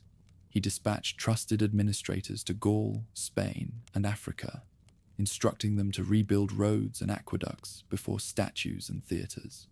Governors accustomed to bribes found themselves audited, sometimes executed, but often simply replaced by obscure men of competence. The empire began to run as he had once run a legion, slowly, efficiently, without drama. At home, his authority grew from silence. The people, numbed by a decade of excess, found comfort in his lack of spectacle. He revived the grain dole, repaired the aqueducts, and funded public works that gave citizens both wages and pride. Even his humor, dry, provincial, practical, became legend. When a courtier complained that his shoes smelled of leather rather than perfume, he replied, "At least they fit." It was the sort of jest that turned distance into affection. But Vespasian understood that order required more than bread and jokes. It required symbols. Nero had turned the heart of Rome into a private garden, his golden house spreading over the Palatine like an infection of marble. The new emperor ordered it demolished. On its drained lake, he planned something for the people. Not the palace, a vast amphitheater to host games and festivals. Built with spoils from the Jewish war, it would stand where the empire's shame had stood, its stones laid by freedmen and soldiers alike. He named it the Flavian Amphitheater. History called it the Colosseum. Its construction became a metaphor for his rule. Stone replacing gold, utility replacing vanity. When courtiers asked why he spent so much on public works rather than palaces, he answered, "Because stones do not flatter, and they last longer." The Senate, long humiliated by emperors who treated it as ornament, found itself both respected and controlled. Vespasian invited senators to debate taxes and provincial administration, listening patiently before deciding alone. Their pride revived, even as their power waned. "Let them speak," he said to Mucianus. "It costs nothing, and they leave happier." The illusion of partnership was one of his subtlest reforms. By allowing the old forms of the Republic to survive, he diffused nostalgia for its return. Meanwhile, the empire's frontiers demanded attention. In the north, the Batavian revolt had shaken confidence in Roman rule. In the east, Parthia tested boundaries once more. Vespasian reorganized defenses, building new forts along the Rhine and Danube, and standardizing command structures that would outlast him. His reign's genius was not conquest, but consolidation. "Better a wall that stands," he told the Senate, "than a frontier that bleeds." His sons were part of this reconstruction. Titus, already famous for Jerusalem's fall, became his right hand in government. Domitian, restless and proud, was kept in ceremonial roles to prevent mischief. To outsiders, the Flavian household looked harmonious. Within, ambition flickered like a pilot flame. Vespasian, who had spent a lifetime studying men, saw it clearly but refused to intervene. "They must learn what peace costs," he said. He knew that dynasties, like empires, survived only when heirs learned restraint. As stability returned, so did culture. Poets who had hidden during Nero's reign emerged cautiously, and historians began to record again without trembling. Vespasian patronized them all, but without vanity. When the philosopher Musonius Rufus lectured that emperors should live like sages, he replied, "And sages should try governing before they advise."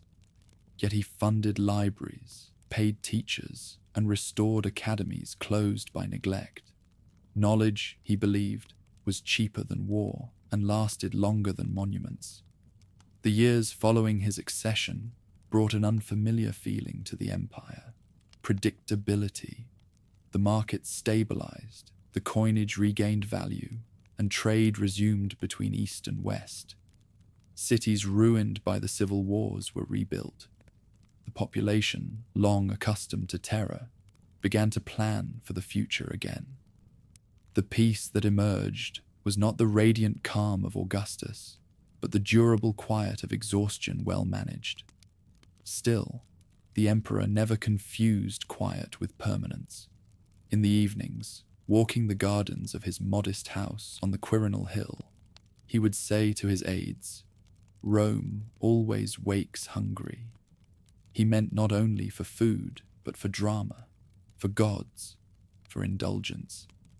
His task, as he saw it, was to keep the appetite fed, but not inflamed. It was the philosophy of a farmer tending an empire that had forgotten how to sow. His private life mirrored his public simplicity. After Domitilla's death, he lived with Caenis, a woman who had once served as secretary to Antonia, mother of Claudius. She was intelligent, loyal, and unpretentious, a companion chosen for company, not display. The union, unofficial by law, scandalized the nobles, who whispered about propriety. Vespasian laughed them off. "It is easier," he said, "to share a bed with one honest woman than a senate full of them." Such humor disarmed his critics, but it also masked the fatigue of a man who had spent his life cleaning up after others. He rose before dawn each day, dictated correspondence, heard petitions, inspected accounts, and reviewed building progress. His handwriting, rough and uneven, covered thousands of pages of imperial orders. Even his secretaries complained that he never stopped working. An emperor, he told them, dies the moment he delegates his conscience. Under his steady hand, the empire learned once again the rhythm of administration: collect, record, repair, repeat. The chaos of the past years faded into parable. Nero became a warning. Vitellius, a joke. The new generation of Romans grew up believing that Vespasian had saved the world by thrift alone. It was half true. What he truly restored was trust. After a century in which emperors had promised divinity and delivered ruin, a man who made roads instead of miracles seemed miraculous enough. Rome did not love him as it had loved Augustus, or fear him as it had feared Nero. It respected him. That, for Vespasian, was victory. One evening, watching the amphitheater's rising arches catch the sunset, he said quietly to Titus, "We have built this with rebellion's gold. Remember that peace is always paid for by someone else." His son nodded, but the father kept his gaze on the horizon. He knew peace was never final, only maintained. The year of the 4 emperors had ended with his triumph, but triumph was a word he distrusted. What he had won was not glory, but time, the breathing space in which Rome might learn again to function. And for a man who had spent his life mending what others had broken, time was the only empire worth ruling. Morning over the Palatine was quiet again. For the first time in a decade, Rome woke not to rumor or revolt, but to the sound of hammers and the rhythm of rebuilding. Beneath the scaffolds of temples and aqueducts, workers shouted measurements instead of oaths, and merchants in the forum spoke of contracts rather than conspiracies. The empire had rediscovered its pulse. Vespasian, now firmly emperor, began each day, as he always had, by counting. Grain shipments from Alexandria, revenue from taxes, expenditures on the army. Numbers were his prayers, order, his creed. The city he ruled was a ruin dressed in ceremony. Nero's golden house had drained the treasury and scorched the dignity of the capital. Vitellius' soldiers had defiled what was left. Vespasian walked through its corridors soon after his return. Marble floors cracked, ceilings blackened by smoke, and ordered everything of value melted down. Rome must live in light again, he said. From its wreckage would rise housing for citizens, markets for trade, and in time the great amphitheater that would carry his family's name. Where decadence had ruled, labor would reign. His reforms began with the treasury. Years of indulgence and civil war had left the empire bankrupt. He treated it as he had once treated a disordered legion, by rebuilding the ranks. Taxes were recalculated, provincial revenues audited, and monopolies scrutinized. He introduced new duties on luxury goods and reinstated old ones on trade. Even urine collected from public latrines, used by fullers to wash cloth, became taxable. "Money has no smell," he said when critics sneered, and the phrase spread through the markets like a proverb. For him, thrift was not meanness, but justice. Gold spent on vanity was theft from soldiers and citizens alike. When courtiers mocked his economy, he reminded them that an emperor's extravagance was always paid for in someone else's hunger. "A ruler who loves perfume," he quipped, "will soon learn the scent of debt." Each jest was a policy in disguise. The army came next. The legions that had survived the year of the 4 emperors were proud, bitter, and dangerously politicized. Vespasian reorganized their command structure, reassigned officers loyal to Vitellius, and standardized promotions based on merit rather than favor.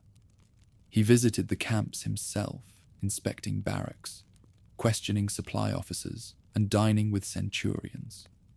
Soldiers expected grandeur. They found a man who ate the same bread they did. In return, he gained the one loyalty that outlasted flattery: trust. His discipline extended to the Praetorian Guard, that nest of conspirators who had sold and slain emperors for a century.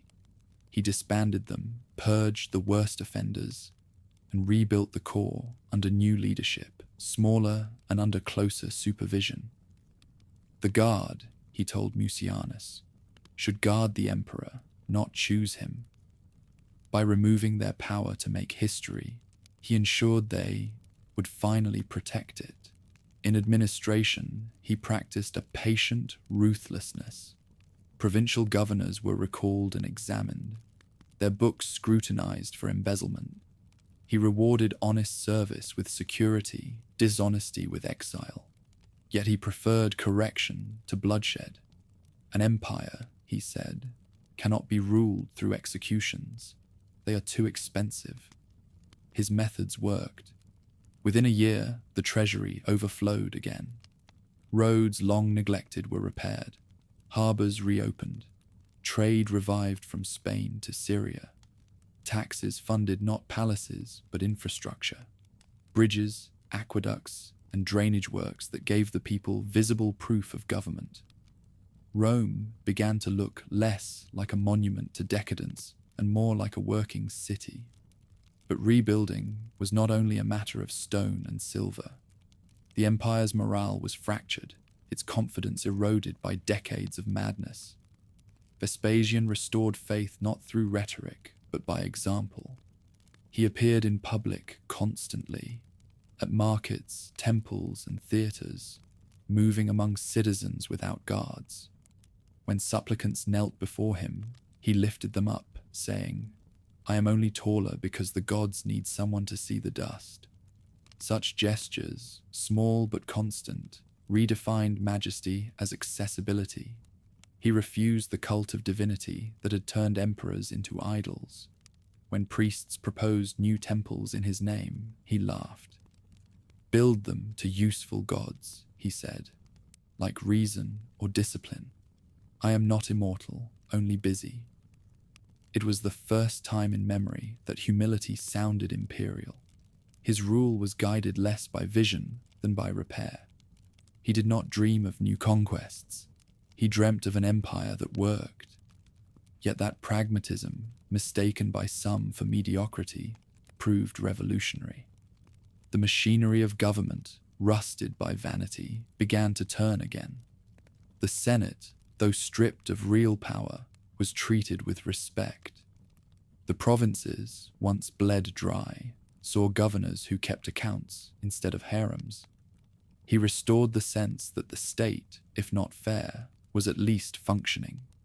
Still, his austerity had limits.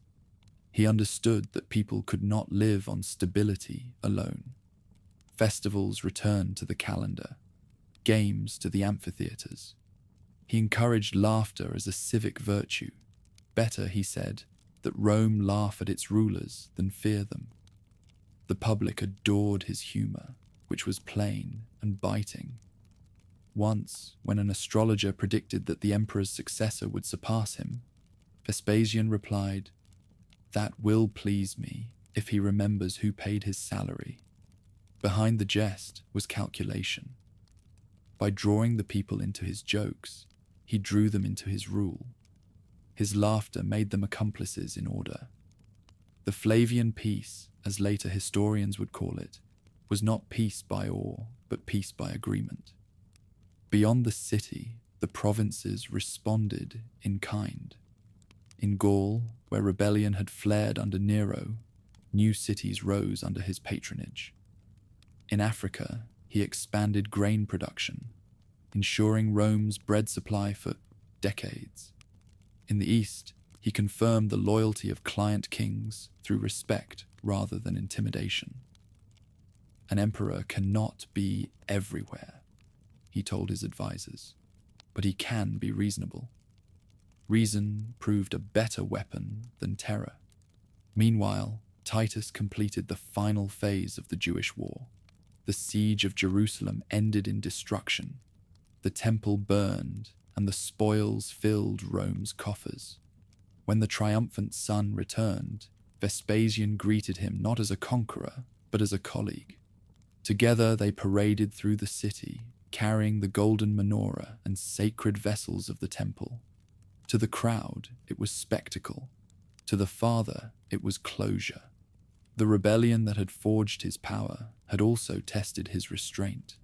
He ordered the captives sold, but forbade unnecessary cruelty.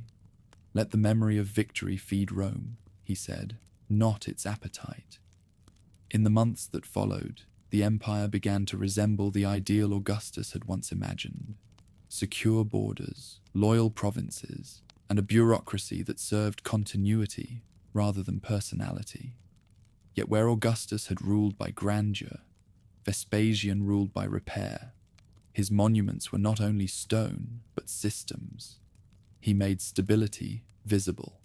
Still, his reign was not without unease. The Senate, though grateful for restoration, resented his simplicity. Nobles mocked his manners, whispering that the empire smelled of mules and sweat. Vespasian answered their insults with laughter and appointments. "If they envy me," he said, "let them work as I do." His humor, like his taxes, was a way of redistributing power. By the 5th year of his rule, Rome had grown accustomed to peace. The scars of civil war faded beneath new marble, and the citizens began to believe again in permanence. Yet Vespasian, who had seen too much of human fortune, trusted nothing that came easily. He continued to rise before dawn, still reviewing ledgers himself, still inspecting construction sites. "An emperor," he said, "must die in debt to the day." And though the empire flourished, he never mistook order for immortality. Watching the Colosseum's arches rise from the ground, he told Titus, "The crowd will cheer us today and curse us tomorrow. The trick is to outbuild their memory." He had no illusions of eternity, only of continuity. The first years of the Flavian regime proved that Rome could heal, but only if its rulers remembered that healing was work. In that labor, Vespasian found the purpose he had chased all his life. The muleteer had become emperor not to rule, but to keep the world moving. And for now, it did. Rome no longer needed miracles. It needed maintenance. Under Vespasian, the empire learned to breathe again, not in wonder, but in rhythm. His vision of rule was not carved in marble or gilded in gold. It was built from numbers, schedules, and sweat. The glory of the Flavian age was that it functioned. The emperor's mornings began before the sun rose above the Palatine. Couriers waited with reports from every corner of the empire. Ledgers from the treasury, manifests from the harbors, accounts from the legions. He read everything, remembered everything, and corrected mistakes in the margins. Those around him often mistook his patience for tedium, but it was the same precision that had carried him through the wars. For him, empire was arithmetic, grain, pay, and time kept in balance. The wealth seized from Jerusalem gave him the means to rebuild what chaos had destroyed. He did not squander it on palaces or monuments to himself, but on the infrastructure that bound the empire together. Aqueducts were repaired, bridges reinforced, and the capital restored. In the heart of the city, where Nero's lake had once sprawled in decadent stillness, foundations were laid for a new amphitheater. It would belong to the people, a monument to shared order after years of ruin. Even the city's texture began to change. The grandiloquence of Nero's marble was replaced with brick, the material of endurance. Markets reopened, streets were cleared of rubble, and fountains once fed by broken aqueducts ran again. The emperor's face was rarely seen, yet his presence was everywhere, in the cleanliness of a street, in the regularity of shipments arriving at the port, in the wages of a mason who had work again. Beyond the capital, he rebuilt the machinery of government that had corroded through neglect. The provinces were reorganized, corrupt governors replaced, taxes regularized. Where his predecessors had relied on spectacles, he relied on records.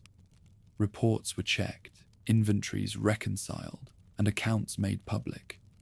In distant cities, Lugdunum, Carthage, Antioch, Roman administration resumed its old cadence: harvest, tribute, transport. The empire began to feel coherent again, as if its arteries were clear after years of blockage. The army followed the same logic. Once fractured by politics, the legions were distributed strategically across provinces, their loyalty redirected to the state rather than individuals. Veterans received land in the territories they had secured, spreading Roman customs and order deep into the frontiers. Younger recruits, men born in Gaul, Thrace, or Cappadocia, entered service with a new understanding of citizenship, not a birthright, but a wage. Under Vespasian, Rome stopped pretending that its soldiers were Romans. It taught them to be reliable instead. The transformation was gradual but unmistakable. Within a few years, the empire that had been defined by crisis was defined by consistency. Grain reached the cities on schedule. Trade routes reopened, coinage regained its weight, and provincial uprisings dwindled. The word peace no longer sounded naive. The empire had rediscovered equilibrium, and that equilibrium was his greatest monument. His methods were not loved, but they worked. The senatorial elite complained that the empire had become too practical, too dull. They missed the poetry of Nero's, extravagance, and the thrill of danger. Yet behind their derision lay envy. The mule breeder from Reate had succeeded where their ancestors had failed. He had rebuilt the empire by treating it not as a symbol, but as a system. At the heart of this new order stood the amphitheater that rose on the ruins of Nero's golden house. The sound of chisels echoed through the forum as arches took shape and scaffolds filled the sky. It was a public monument in every sense, funded by war spoils, built by freedmen and artisans, intended for the crowd that had endured too much silence. When it was complete, it would dominate the city's skyline, a reminder that even entertainment could be reclaimed from tyranny. He did not govern through fear or charisma.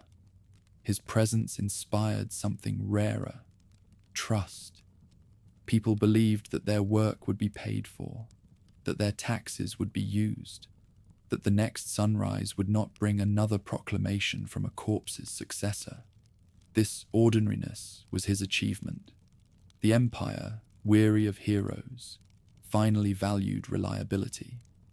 He managed his sons as he managed the state, with balance, though not without unease. Titus, steady and proven, shared in the duties of administration and won the affection of the people. Domitian, younger and restless, resented his father's caution and longed for his own arena. Within the family, as within the empire, discipline was the only glue holding ambition together. The dynasty's stability would depend not on blood, but on restraint. Vespasian's humor, so often misread as simplicity, was in fact armor. He laughed at himself because it disarmed others.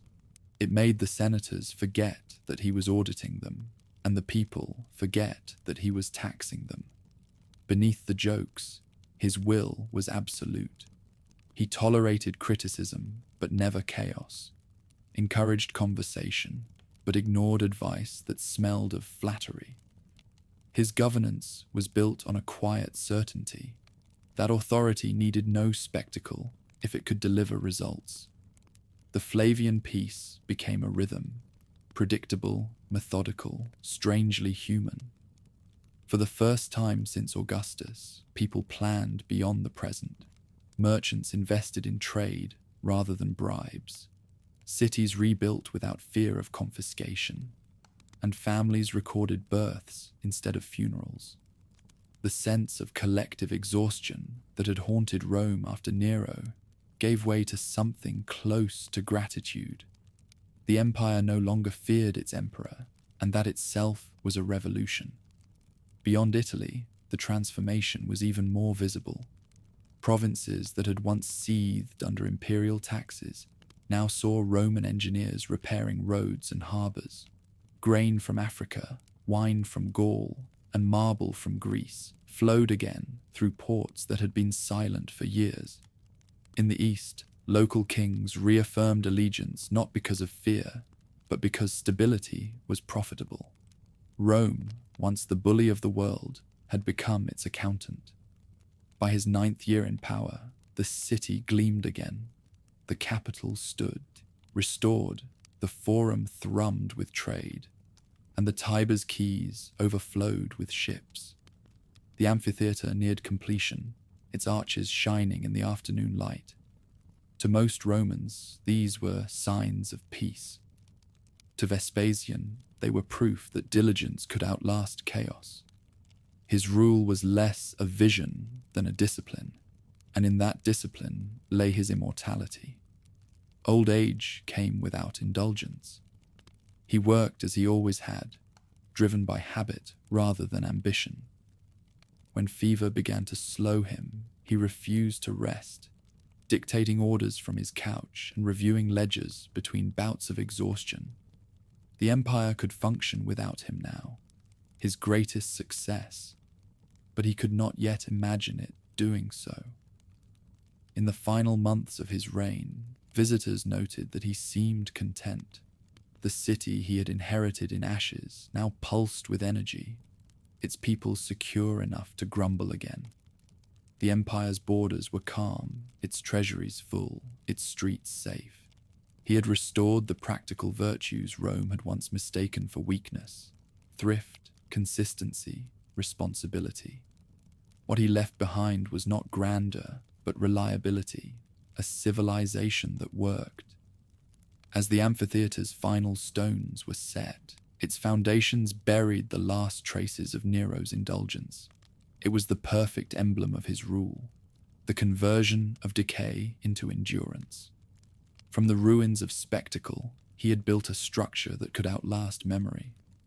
The empire had learned, for a time, to measure greatness not in glory, but in balance. Peace no longer felt like an accident. After years of turmoil, Rome finally moved with purpose again, steady and sure, like an old soldier finding his stride. The legions drilled, merchants filled the ports, and the city hummed with the sound of restoration. Workmen clung to the upper arches of the Colosseum, chiseling the last details of its stone. Below, streets once silent under Nero's tyranny were alive with trade and gossip. Vespasian, now an aging man, watched it all from the Palatine and saw something he had not seen in a lifetime of campaigns: a world that functioned. He began each day before dawn, as if the empire might stop turning if he slept too long. Fever had already thinned him, but duty kept his hands moving through reports, edicts, and petitions. Those around him mistook his stubbornness for vanity. In truth, it was habit.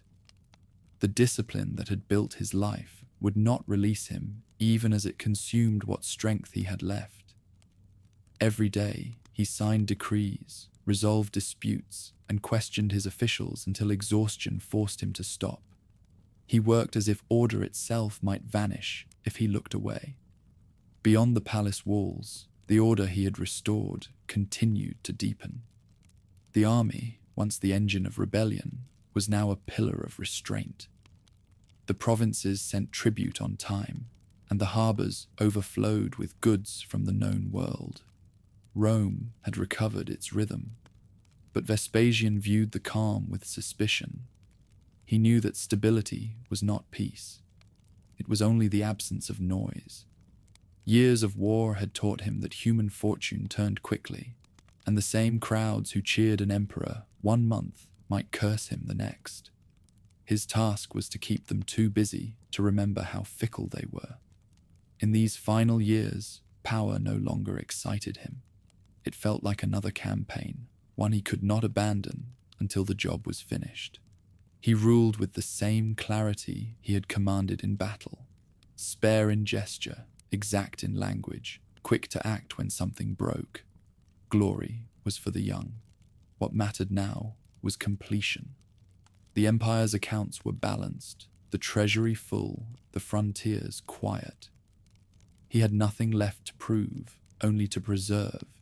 Age, however, eroded the armor of discipline. His step slowed, his appetite thinned. Friends urged him to rest, but he distrusted comfort. He kept his life as austere as his youth. Simple food, plain rooms, no performances or feasts. Even as Rome thrived on the energy of renewal, he lived like a farmer at harvest, counting, inspecting, preparing for what came next. Visitors who expected majesty found instead a tired man who still carried the empire like a ledger in his head. The Colosseum rose as the visible expression of his reign. Built from the gold of conquest, it was both celebration and warning, order replacing chaos, purpose redeeming waste. On the site where Nero's artificial lake had once shimmered in decadence, thousands of laborers now built a monument to civic joy. To the people, it was entertainment. To Vespasian, it was proof that even pleasure could be disciplined. The city had learned to channel its passions into something constructive, and that, for him, was civilization's highest art. His two sons embodied the empire he would leave behind. Titus, steady and loyal, had already proved himself as general and administrator. Domitian, restless and ambitious, wanted recognition he had not yet earned. Between them stretched the same fragile balance that defined their father's rule. Vespasian managed them with the same patience he used for provinces.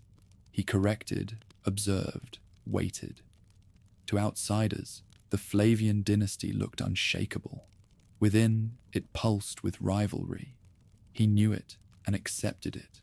No emperor could train virtue into his heirs, only leave behind structures that could endure their mistakes.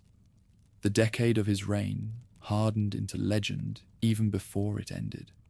Merchants spoke of fair taxation, soldiers of predictable pay, citizens of safety. The people no longer adored emperors as gods, but appreciated them as administrators.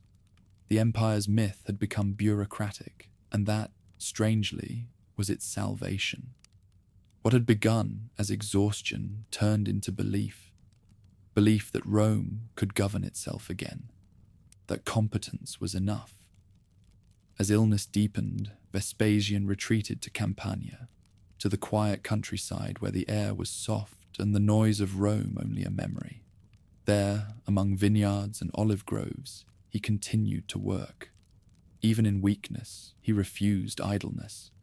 His attendants found him dictating letters between bouts of fever, his voice rasping, his tone unchanged.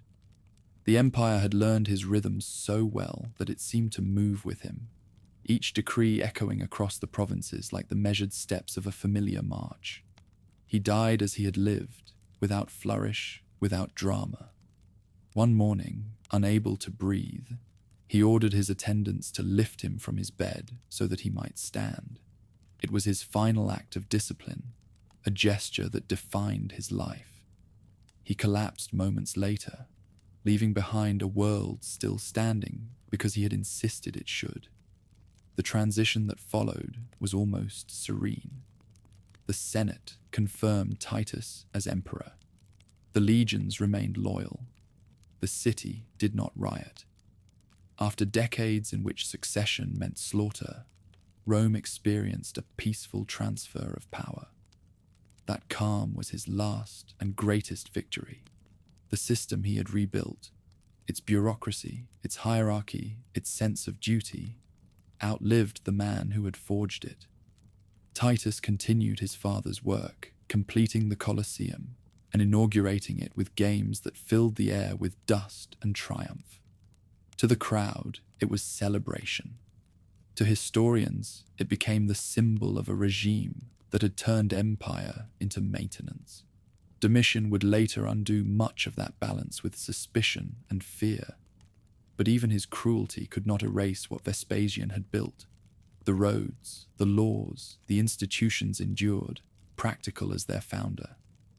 He left behind no mythic tales, no marble self-portraits carved as gods. His image in history remained what it had been in life. A man of the ordinary made extraordinary by consistency. Others had ruled through fear, charm, or revelation. He ruled through endurance. The empire he shaped was not glorious, but it worked. And in the long memory of civilization, that would matter more than grandeur. Centuries later, when poets and chroniclers listed the emperors who saved Rome, his name always appeared quietly among them, not in triumph, but in acknowledgement. He had taken a collapsing world and given it time. Where others had built monuments to themselves, he built one to function. The amphitheater, the tax system, the rebuilt provinces, each bore his signature, not in inscription, but in design. His was the legacy of infrastructure, of structure itself. In the long twilight of empire, his example remained: strength without vanity, humor without cruelty, order without display. From a modest birth in the Sabine Hills to the summit of the world, his life traced the Roman ideal stripped of myth, a reminder that discipline could achieve what ambition destroyed. The empire's marble would one day crack, its emperors fade into legend, but the idea he embodied would survive, that greatness lies not in spectacle, but in endurance.